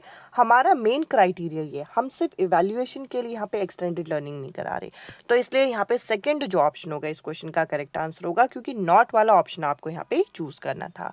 अब मैं आप लोगों के साथ नेक्स्ट क्वेश्चन यहाँ पे डिस्कस करूंगी, जिसके अंदर हम लोगों को क्या बोला गया है, जिसके अंदर हमें बोल रखा है which of the following is are ordinarily not implied in the context of content validity of a science curriculum. तो देखिए कंटेंट वैलिडिटी के लिए इनमें से कौन सा ऑप्शन आपका नेगेटिव अप्रोच में रख रहा है। तो देखिए कंटेंट इज अपडेटेड, कंटेंट आपका अपडेटेड होना चाहिए, ये बिल्कुल सही है। इसके अलावा यहाँ पे बोल रखा है the content are accurately represent, content accurately represent होना चाहिए, ये यहाँ पे सही है। अब लास्ट ऑप्शन क्या है कि कुछ विद्यार्थियों के लिए अवधारणा को तुच्छ बनाया गया। अब देखिए ये ऑप्शन आप लोगों का करेक्ट होना चाहिए था, क्योंकि ये कंटेंट वैलिडिटी के लिए यहाँ पे आपका सही नहीं है। बट ये क्वेश्चन आप लोगों का जब सीटेट के एग्जाम में लिया गया था तो ये ऑब्जेक्शन में गया था, तो इस क्वेश्चन के आंसर में स्टार देके इसको सभी स्टूडेंट्स को मार्क्स दिए गए थे, तो इस क्वेश्चन को हम यहाँ पे अवॉइड करेंगे। नेक्स्ट अगर हम यहाँ पे क्वेश्चन देखते हैं तो इसके अंदर हम लोगों को क्या दे रखा है, एक बड़ा सा पैराग्राफ दे रखा है और इस पैराग्राफ के बेसिस पे हम लोगों को इस क्वेश्चन का आंसर देना है। यहाँ पे क्या बोल रखा है कि कंसिडर द फॉलोइंग, आपको यहाँ पे फिर से एक पैराग्राफ दे रखा है क्लास 7th की एनसीईआरटी के टेक्स्ट बुक का, और चैप्टर है फॉरेस्ट अवर लाइफलाइन। फॉरेस्ट अवर लाइफलाइन चैप्टर का नाम देके हमें बताना है कि इनमें से कौन सी चीज़ें, कौन से ऑब्जेक्टिव जो है साइंस एजुकेशन के इसके अंदर यहाँ पे इंडिकेट किए जा रहे हैं। तो देखिए ये पैराग्राफ को एक बार फटाफट यहाँ पे रीड करते हैं। इसके अंदर बोल रखा है the children learn about the history of the village, यानी कि विलेज की हिस्ट्री बच्चा लर्न करता है। It surprised them the village and the agriculture field of that area were created after clearing the forest। यानी कि वो बच्चे सरप्राइज हो गए कि ये जो गांव बना है और एग्रीकल्चर फील्ड बना है वो कैसे बना है, यहाँ पे फॉरेस्ट को क्लियर करके बना है अबाउट 60 ईयर अगो, यानी कि 60 साल पहले यहाँ पे पूरे फॉरेस्ट हुआ करते थे और उसको हटा के यहाँ पे गाँव बनाया गया और एग्रीकल्चर एरिया बनाया गया। तो इससे बच्चे को कौन से इश्यू जो है यहाँ पे पता चलते हैं, यहाँ पे बच्चों को पता चलेगा कि साइंस किस तरीके से हिस्टोरिकली चीज़ें आपकी लिंक करती है, क्योंकि 60 साल पहले की कहानी ये बता रहे हैं कि 60 साल पहले उस जगह पे फॉरेस्ट हुआ करते थे। तो हिस्टोरिकल चीज़ें बता रहे हैं, एस्थेटिक सेंस की बात नहीं हो रही यहाँ पे, कोई क्रिएटिविटी बात नहीं हो रही, तो ए नहीं होगा। और जिस ऑप्शन में बी है वही इस क्वेश्चन का करेक्ट आंसर होगा, क्योंकि हिस्टोरिकल सेंस जा रहा है। साथ ही यहाँ पर क्योंकि यहाँ पे बच्चे को कंसर्न किया जा रहा है कि देखिए पहले इस जगह पे क्या था, पहले इस एरिया में फॉरेस्ट था, उसको क्लियर करके यहाँ पे गांव और एग्रीकल्चर एरिया बनाए गए। तो यहाँ पर बच्चा जो है एक अप्रिशिएट करेगा इशू को, जो कि साइंस, सोसाइटी और टेक्नोलॉजी को यहाँ पे क्या करता है, इन्फर करता है। तो बी एंड सी जो है यहाँ पे करेक्ट होगा, और इसके अंदर कोई साइंटिफिक नॉलेज जनरेट नहीं हो रही, इससे यहाँ पे एक इशू के बारे में बच्चे को पता चल रहा है। तो इस हिसाब से इस क्वेश्चन का फर्स्ट जो ऑप्शन है ये करेक्ट आंसर है। अब मैं आप लोगों के साथ नेक्स्ट क्वेश्चन यहाँ पे डिस्कस कर रही हूँ, जिसके अंदर क्या बोल रखा है, which of the following process skill does the given activity aim to develop among student. इनमें से इनमें कौन सी प्रक्रिया कौशल जो है विकसित हो रही है, इसके बारे में हमें बताना है। तो चलिए जरा पढ़ते हैं। Think of the activity carried out by you during a normal day. एक नॉर्मल डे में आप ये सोचो कि आप कौन कौन सी एक्टिविटी करते हो। Can you say in which activity the rate of breathing will be the slowest, यानी कि कौन सी एक्टिविटी में रेट ऑफ ब्रीदिंग सबसे स्लोएस्ट होता है, and which it will be and in which it will be fastest, यानी कि किस में सबसे फास्टेस्ट होता है। Count your rate of breathing and यहाँ पे बोल रखा है कि अपनी रेट ऑफ ऑफ ब्रीदिंग को काउंट करो जब आप यहाँ पे वॉक कर रहे हो या जब आप यहाँ पे रनिंग कर रहे हो। Do other member of your family have same breathing rate and after this activity, यहाँ पे पूछ रखा है कि आपके फैमिली मेंबर का क्या सेम ब्रीदिंग रेट होता है इन सभी एक्टिविटीज़ पे, आपको ये बताना है। तो देखिए यहाँ पे क्या हो रहा है इस पूरे प्रोसेस के अंदर। तो सबसे पहले तो आप यहाँ पे देखिए, यहाँ पर एक तरीके से एक्सपेरिमेंट नहीं चल रहा, तो दो ऑप्शन यहाँ पे कट गए। यहाँ पे कोई अनुमान नहीं लगाया जा रहा, यहाँ पे हाइपोथेसिस किया जा रहा है, यानी कि आप अपनी ब्रीदिंग रेट चेक कर रहे हो और उसके बाद आप अपने फैमिली मेंबर की भी ब्रीदिंग रेट को क्या कर रहे हो, चेक कर रहे हो, यानी कि मेज़र कर रहे हो और उसके बाद हाइपोथेसिस रख के उसको टेस्ट कर रहे हो, यानी कि मेज़र कर रहे हो अपने फैमिली मेंबर पे और ये चेक कर रहे हो कि क्या सभी का ब्रीदिंग रेट अलग अलग एक्टिविटी में सेम रहता है या नहीं रहता। तो हम लोगों का जो करेक्ट आंसर होगा वो क्या होगा, वो होगा आपका सेकेंड ऑप्शन। आई होप ये आपको क्लियर हुआ होगा। अब देखिए हाइपोथेसिस और प्रिडिक्शन को क्यों नहीं लिया, क्योंकि इसमें मेजरमेंट चल रहा है कि आपको स्लोएस्ट और फास्टेस्ट आपको काउंट करना है, आपको काउंट करना है तो भाई मेज़र तो करना ही पड़ेगा, यानी कि मापना तो पड़ेगा, तो इसलिए हमने यहाँ पे सेकंड ऑप्शन को यहाँ पे चूज़ किया। इसके अलावा अगर मैं आप लोगों के साथ नेक्स्ट क्वेश्चन यहाँ पे डिस्कस करूँ, ये जो आप लोगों का वेरिएबल का टॉपिक है, मैंने आप लोगों के साथ मैराथन क्लास में अलग से सेपरेट सेशन में भी कराया है, जिसमें मैंने बताया कि इस टॉपिक को याद रखने के लिए एक पौधे का एग्जाम्पल आप याद रखेंगे। एक पौधे को अगर हम यहाँ पे देखें तो इसके अंदर कई सारे वेरिएबल होते हैं। आप कौन सा पॉट ले रहे हो, आप कौन से सॉइल ले रहे हो, ये क्या होगा, ये होगा आपका कंट्रोल वेरिएबल, जो कि आपके हाथ में है कि भाई इसको आप कंट्रोल कर सकते हो। इसके अलावा आप इसमें क्या कर रहे हो, आप इसमें पानी डाल रहे हो, पानी जो डाल रहे हो वो आपका इंडिपेंडेंट वेरिएबल है, यानी कि पानी जो है इसकी मात्रा आप कम ज़्यादा कर सकते हो। और इस पर क्या निर्भर है, इस पर यहाँ पर निर्भर है प्लांट का ग्रोथ। प्लांट का जो ग्रोथ है ये आपका क्या हो जाएगा, डिपेंडेंट वेरिएबल हो जाएगा। तो इस तरीके से आपको चीज़ों को पहचानना है। दोबारा ध्यान से सुन लीजिए कि कौन सा गमला ले रहे हो, कौन से मिट्टी ले रहे हो, ये कंट्रोल वेरिएबल है। कितनी धूप मिलेगी, कितना पानी मिलेगा, ये इंडिपेंडेंट वेरिएबल है। कभी ज़्यादा धूप मिल सकती है, कभी ज़्यादा पानी मिल सकता है, कभी कम मिल सकता है।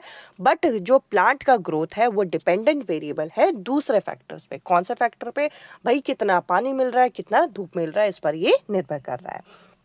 अब यहाँ पे क्या बोल रखा है, a teacher want her student to investigate the effect of light colour on plant growth, यानी कि लाइट कलर के इफेक्ट को समझने की कोशिश कर रहे हैं यहाँ पे प्लांट की ग्रोथ में। She guided her student to set up an experiment based on varying the factor of interest. तो देखिए इन्होंने क्या कहा कि इन्होंने एक एक्सपेरिमेंट को सेटअप करने को बोला, वो भी अपने इंटरेस्ट के अकॉर्डिंग फैक्टर्स को यहाँ पे सेट करके, while keeping other factor constant, यानी कि कुछ फैक्टर को कांस्टेंट रखो, कुछ फैक्टर को वेरी करो। इस तरीके से आप पूरा एक एक्सपेरिमेंट को सेटअप कर दो। आगे क्या बोल रखा है, which of the following statement would be true about the experiment, इनमें से कौन सा स्टेटमेंट आपका सही होगा यहाँ पे इस एक्सपेरिमेंट को लेके। प्लांट ग्रोथ जो होता है वो डिपेंड करता है, डिपेंडेंट वेरिएबल है, ये बिल्कुल सही है। कलर ऑफ लाइट जो है ये आपका इंडिपेंडेंट वेरिएबल होगा, जैसे कि मैंने अभी आप लोगों को बताया, ये आपका यहाँ पे डिपेंड नहीं करता, तो ये कैसा है, ये आपका इंडिपेंडेंट वेरिएबल है, ये ऑप्शन आपका गलत हो जाएगा। टाइप ऑफ प्लांट कौन सा आप चूज करोगे, ये कंट्रोल वेरिएबल होता है, ये आपके हाथ में है, तो ये गलत है। लाइट कलर की जो लाइट होगी, यानी कि धूप से जो लाइट मिलेगी, ये इंडिपेंडेंट वेरिएबल है, ना कि कंट्रोल वेरिएबल। तो इस हिसाब से इस क्वेश्चन का एक ही ऑप्शन करेक्ट है, जो कि प्लांट ग्रोथ जो है एक डिपेंडेंट वेरिएबल होगा। इसको यहाँ पे मैंने डिफाइन भी किया है, बाकी डेफिनेशन से ज़्यादा अगर आप उस डायग्राम से याद रखेंगे तो आपको ये चीज़ यहाँ पे याद रहेगी। अब चलिए मैं आप लोगों के साथ नेक्स्ट क्वेश्चन यहाँ पे डिस्कस करती हूँ। A teacher wanted to teach the law of flotation, एक टीचर है जो कि लॉ ऑफ फ्लोटेशन टॉपिक को यहाँ पे समझाना चाह रही है। She began by explaining the meaning of the term flotation, और उन्होंने स्टार्ट कैसे किया, उन्होंने फ्लोटेशन की मीनिंग को यहाँ पे एक्सप्लेन करना स्टार्ट किया। अब मैं अगर आप लोगों से ये सवाल पूछूं कि क्या ये तरीका अप्रोप्रिएट है, तो आपका आंसर होगा नहीं, अप्रोप्रिएट नहीं है, क्योंकि टीचर ने सीधा क्लास कैसे की, टीचर ने सीधा क्लास यहाँ पे मीनिंग को एक्सप्लेन करने से की, हमें सीधा मीनिंग को एक्सप्लेन नहीं करना। अब आगे यहाँ पे क्या बोल रखा है, then took 3 object of different material, और उसके बाद 3 अलग अलग ऑब्जेक्ट लिए, अलग अलग मटेरियल के, different material and size. She drop these object one by one in a big glass containing water. अब देखिए यहाँ पे क्या बोल रखा है, इन्होंने 3 अलग अलग ऑब्जेक्ट लिया जिसका अलग अलग साइज था। उसके बाद तीनों ऑब्जेक्ट को एक बड़े से ग्लास कंटेनिंग वाटर के अंदर यहाँ पे डाला, और उसके बाद बच्चों को क्या बोला, यहाँ पे ऑब्जर्व करो कि कौन यहाँ पे क्या हो रहा है। तो इस तरीके से उन्होंने पूरा फ्लोटेशन का टॉपिक यहाँ पे पढ़ाया। ये अप्रोप्रिएट क्यों नहीं है, इसके लिए भी आपके 2 ऑप्शन दे रखे हैं। यहाँ पे बोल रखा है because more material should have been taken, यानी कि उन्हें ज़्यादा मटेरियल लेने चाहिए थे। ऐसा नहीं है, अगर कॉन्सेप्ट आप सिंगल मटेरियल से भी समझाओ, अच्छे से समझाओ, तो बच्चों को समझ में आ जाएगा। ये एक तरीके का पर्सपेक्टिव तरीका है, यानी कि बहुत ज़्यादा बच्चे को डायरेक्ट चीज़ें यहाँ पे पता चल जाएंगी।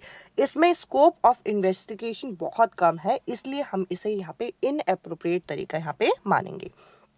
इसके अलावा अगर हम नेक्स्ट क्वेश्चन यहाँ पे देखें तो देखिए नेक्स्ट क्वेश्चन के अंदर क्या बोल रखा है, a teacher explain the concept of flow of electric current in a circuit by comparing it with more familiar example. जैसे कि आप फ्लो ऑफ वाटर जो कि हायर से लोअर प्रेशर की तरफ होता है, इससे कंपेयर करके पढ़ा रहे हैं।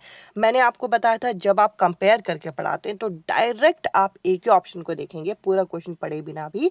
जब आप कंपेयर करते हैं तो आप एनालॉजी का इस्तेमाल करते हैं, जैसे कि मैंने माइटोकॉन्ड्रिया वाला एक क्वेश्चन दिखाया था आपको, वो भी प्रीवियस ईयर क्वेश्चन है, ये भी प्रीवियस ईयर क्वेश्चन है, जहां पर आप किसी एक कॉन्सेप्ट को पढ़ाने के लिए किसी एक फेमिलियर एग्जाम्पल से यहाँ पे कंपेयर करो, तो वहां पर आप एनालॉजी का यहाँ पे यूज करते हो। कोई थॉट एक्सपेरिमेंट, कोई वर्चुअल एक्सपेरिमेंट या आर्ग्यूमेंट नहीं है, इसे आप एनालॉजी के नाम से यहाँ पे जानते हो।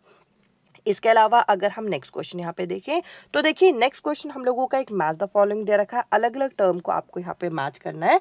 अगर हम यहाँ पे एक एक मैच यहाँ पे देखें तो थियरी क्या होती है, किसी एक ऑब्जर्वेशन का वेल सपोर्ट एक्सप्लेनेशन होता है। हाइपोथेसिस क्या होता है, ये भी एक्सप्लेनेशन है, पर ये एक टेंटेटिव एक्सप्लेनेशन है जो कि आपका क्या होता है, जो कि टेस्टेबल होता है। ये मैंने कई बार ये वर्ड यूज कर लिया है।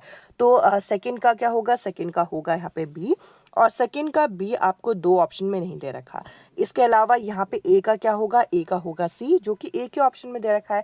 इसके अलावा साइंटिफिक लॉ क्या है, साइंटिफिक लॉ एक तरीके का रिलेशन बताता है हमारे वेरिएबल्स के बीच में, ऑब्जर्वेबल फिनोमिना के बीच में। और साइंटिफिक एक्सपेरिमेंट क्या होता है, एक कंट्रोल मेथड है जिससे आप किसी कंजक्टर को क्या करते हो, टेस्ट करते हो। तो यहाँ पे 4th जो ऑप्शन होगा ये करेक्ट आंसर है। इसके अलावा अगर हम नेक्स्ट क्वेश्चन यहाँ पे देखें तो देखिए नेक्स्ट क्वेश्चन में हमें यहाँ पे अलग अलग टर्म पूछ रखे हैं। जैसे कि ऑब्जर्विंग क्या होता है, ऑब्जर्विंग बेसिकली एक ऐसा प्रोसेस है जिसमें आप आइडेंटिफाई करते हो किसी चीज़ के बीच में डिफरेंसेस को, यानी कि क्लासिफाई करते हो। तो ए का क्या होगा, ए का होगा 4, और ए का 4 आपको 2 ऑप्शन में नहीं दे रखे। इसके अलावा हाइपोथेसिस क्या होता है, हाइपोथेसिस एक ऐसा एक्सप्लेनेशन होता है, एक अटेम्प्ट ऑफ एक्सप्लेनेशन होता है जो कि आपका टेस्टेबल है, यानी कि यहाँ पे यहाँ बी का क्या होगा, बी का होगा यहाँ पे फर्स्ट ऑप्शन। प्रिडिक्शन क्या, प्रिडिक्शन एक तरीके का कोई अनफेमिलियर सिचुएशन, यानी कि जो ऑब्जर्वेशन आपने रखी उसका एक पैटर्न आप बता रहे हो कि आपको क्या लग रहा है कि इसके बाद क्या होगा। इसके अलावा कम्युनिकेटिंग क्या है, कम्युनिकेटिंग एक तरीके से यहाँ पे एक ऐसा प्रोसेस है जिसके अंदर आप एक रिजल्ट बताते हो, एक रिजल्ट डिस्प्ले करते हो। और डिज़ाइनिंग क्या है, एक फंक्शनिंग है किसी मॉडल का, तो ये इसके लिए डिज़ाइनिंग वर्ड यूज़ करते हैं। तो यहाँ पे आप लोगों का करेक्ट आंसर क्या होगा, सेकंड ऑप्शन इस क्वेश्चन का करेक्ट आंसर है। अब अगला यहाँ पे क्वेश्चन है जिसके अंदर बोल रखा है which of the following statement is are true regarding nature of science, यानी कि विज्ञान की प्रकृति के संदर्भ में निम्नलिखित में से कौन सा कथन सही है, आपको पहचानना है। तो साइंस प्रमोट्स स्केप्टिसिज्म, ये बिल्कुल सही है कि ये आपके अंदर संदेहवाद को बढ़ावा देता है, उसको आप वेरीफाई करते हो, बिल्कुल सही है। Science is always subjective, always word की वजह से ये गलत हो गया, कभी भी हम ऑलवेज या ओनली ऐसे वर्ड यूज नहीं करते। तो जिसमें बी दे रखा है उसको आप इस तरीके से कट कर सकते हैं, और ए तो सही है। तो इस हिसाब से हम अपने करेक्ट आंसर पे पहुंच ही गए, यानी कि ए एंड सी करेक्ट होगा। साइंस क्या है, यहाँ पे इंटरडिसिप्लिनरी है, हम PCM पढ़ते हैं, साइंस को हम सोशल साइंस के साथ क्लब कर रहे हैं, साइंस को हम मैथ्स के साथ क्लब कर रहे हैं, तो इंटरडिसिप्लिनरी है। Science is same across all culture, तो देखिए ऑलवेज, सेम या ओनली ऐसे वर्ड को हम प्रमोट नहीं करते। तो हमारा ए एंड सी जो है इस क्वेश्चन का करेक्ट आंसर होगा। मैं उम्मीद करूंगी कि ये क्वेश्चन आपको क्लियर हो रहा होगा। अब देखिए अगला यहाँ पे क्वेश्चन है जिसके अंदर बोल रखा है असर्शन रीजन हमें पहचानना है। यहाँ पे बोल रखा है a bar magnet comes to rest in such a position that one end in the north and the another in the south end, यानी कि बार मैग्नेट इस तरीके से रेस्ट पोजीशन में आता है कि एक एंड आपका नॉर्थ होगा और एक एंड आपका साउथ होगा। क्या ये देख पाओगे? तो ये बिल्कुल सही है, ये हम देख पाएंगे। A freely suspended bar magnet जो होता है नॉर्थ साउथ डायरेक्शन में अलाइन होता है, ये रिजल्ट है हमारा किसी एक एक्सपेरिमेंट का रिजल्ट है। तो ये क्या है? ये है इन्फरेंस। तो यहाँ पे पहला है ऑब्जर्वेशन और दूसरा है यहाँ पे इन्फरेंस। इसके अलावा नेक्स्ट अगर हम यहाँ पे क्वेश्चन देखें तो देखिए नेक्स्ट क्वेश्चन में यहाँ पे बोल रखा है a teacher give the following task to the student of class 8। Class 8 के बच्चों को टास्क दिया गया और टास्क क्या दिया गया कि interview 10 children from your neighbourhood to find out their food habit and diet, यानी कि 10 बच्चों का इंटरव्यू लो और उनसे पूछो कि उनकी फूड हैबिट और डाइट क्या है। On the basis of information collect and identify the healthy diet pattern in the children, यानी कि बच्चों के अंदर हेल्दी डाइट पैटर्न क्या है उसको आपको क्या करना है? आइडेंटिफाई करना है। इसके अंदर यहाँ पे ऑब्जर्वेशन जो है यहाँ पे नहीं हो रही है। ऑब्जर्वेशन क्यों नहीं हो रही? यहाँ पे बच्चा जो है सिंपल सी बात है वहाँ जा रहा है, उनका इंटरव्यू ले रहा है, यानी कि वो ये एक तरीके से इंटरेक्शन कर रहा है। तो यहाँ पे क्या हो रहा है? यहाँ पे वो कम्युनिकेटिंग कर रहा है और कम्युनिकेशन करने के बाद उनका पैटर्न जानने की कोशिश कर रहा है। और जो कम्युनिकेशन वर्ड है साइंस में ये एम करता है यहाँ पे सिटीजन अवेयरनेस को लेके। तो ये अवेयरनेस ही तो हो रही है कि बच्चों के डाइट पैटर्न को जान रहे हैं, उनके पैटर्न को आइडेंटिफाई कर रहे हैं। तो इस हिसाब से सेकंड जो ऑप्शन होगा ये करेक्ट आंसर है। इसके अलावा अगर हम नेक्स्ट क्वेश्चन यहाँ पे देखें तो देखिए ऑब्जर्वेशन इन्फरेंस बहुत इंपॉर्टेंट है, बहुत क्वेश्चन आया है। A sample of water has boiling point 102 degree Celsius. 102 degree Celsius आपको दिख पाएगा, तो आप कहेंगे थर्मामीटर में हमें दिख पाएगा, तो ये क्या है? यह ऑब्जर्वेशन। अब आगे बोल रखा है there may be some impurity present in the sample. क्या इसमें इम्प्योरिटी होगी? तो ये आप क्या करोगे? ये आप रिजल्ट निकालोगे और जो रिजल्ट होता है वे क्या होता है? वे होता है आपका इन्फरेंस। तो इस हिसाब से पहला क्या है? ऑब्जर्वेशन है और दूसरा क्या है? इन्फरेंस है, जो कि आपको फर्स्ट ऑप्शन में दे रखा है। इसके अलावा अगर हम नेक्स्ट क्वेश्चन यहाँ पे देखें, मैच द फॉलोइंग हमें यहाँ पे दे रखा है। तो अलग अलग चीज़ों को आपको यहाँ पे मैच करना है। अलग अलग चीज़ों को ये जो मैच करना है इसको जरा अगर हम यहाँ पे देखते हैं तो सबसे पहले तो अगर आप यहाँ पे देखिए क्लासिफाइंग वर्ड आप कहाँ पे यूज करेंगे, तो देखिए क्लासिफाइंग वर्ड हम यहाँ पे यूज करेंगे। अब देखिए इसके एक एक ऑप्शन को अगर हम यहाँ पे ध्यान से देखें तो सबसे पहला है हाइपोथाइजिंग। अब देखिए हाइपोथाइजिंग जो परिकल्पना आप यहाँ पे करते हो, परिकल्पना आप किस आधार पर करते हो कि आप उसके बारे में क्या सोच रहे हो, वाई डू यू थिंक, यानी कि क्यों इसके बारे में आपने ये चीज सोची। और बी का आपका फर्स्ट जो है 2 ऑप्शन में यहाँ पे दे रखे हैं। इसके अलावा ऑब्जर्विंग में क्या होगा? ऑब्जर्विंग में आप उसको देखोगे, यानी कि आप उसको पहचानोगे, उसको देख के आपको क्या यहाँ पे पता चल रहा है। जैसे कि विच प्लांट इज, यानी कि ये आप देख रहे हो कि कौन सा प्लांट जो है यहाँ पे मजबूत है और कौन सा प्लांट जो है सूर्य की तरफ रखा गया है, उसको आप ऑब्जर्व कर रहे हो, कौन सा लेफ्ट साइड में, कौन सा राइट साइड में। तो ए का क्या होगा? ए का होगा सेकंड। और क्लासिफाइंग में how many seed of each plant are growing, तो कितने सीड्स जो हैं वो आपके ग्रो कर रहे हैं उसको आप यहाँ पे क्लासिफाई कर सकते हो। तो यहाँ पे सी का क्या होगा? यहाँ पे थर्ड होगा। तो फर्स्ट ऑप्शन इस क्वेश्चन का करेक्ट आंसर है। अब मैं आप लोगों के साथ नेक्स्ट क्वेश्चन यहाँ पे डिस्कस करती हूँ। अब देखिए यहाँ पे क्या बोल रखा है, which of the following is not in argument with the contemporary understanding of the nature of science. तो इनमें से कौन सा कॉन्टेम्प्ररी अंडरस्टैंडिंग के लिए सही नहीं है, ये आप लोगों से यहाँ पे पूछ रखा है। तो देखिए यहाँ पे अगर हम देखें there is no single way to do science, ये बिल्कुल सही है, ये नेगेटिव नहीं है। यानी कि साइंस को करने के लिए मल्टीपल वे होता है, ये बोल रखा है। Scientific ideas are unaffected by social and historical setting. तो देखिए हिस्टोरिकल और सोशल सेटिंग से अफेक्टेड होती है साइंस, तो ये तो आपका नेगेटिव दे रखा है, ये आपका गलत दे रखा है। आगे यहाँ पे बोल रखा है observation and experimental evidence play an important role in generation of scientific knowledge. तो इंपॉर्टेंट रोल प्ले करती है। आगे यहाँ पे है कि science is durable but subject to change, यानी कि ये ड्यूरेबल होती है, ये एक तरीके से टिकाऊ है, ये स्थायी है, बट ये चेंज हो सकती है, ये भी सही है। तो यहाँ पे कौन सा गलत है कि साइंस पर कोई भी सोशल और हिस्टोरिकल सेटिंग का कोई भी प्रभाव नहीं होता, ये गलत है। तो इस हिसाब से इस क्वेश्चन का थर्ड जो ऑप्शन होगा ये करेक्ट आंसर है।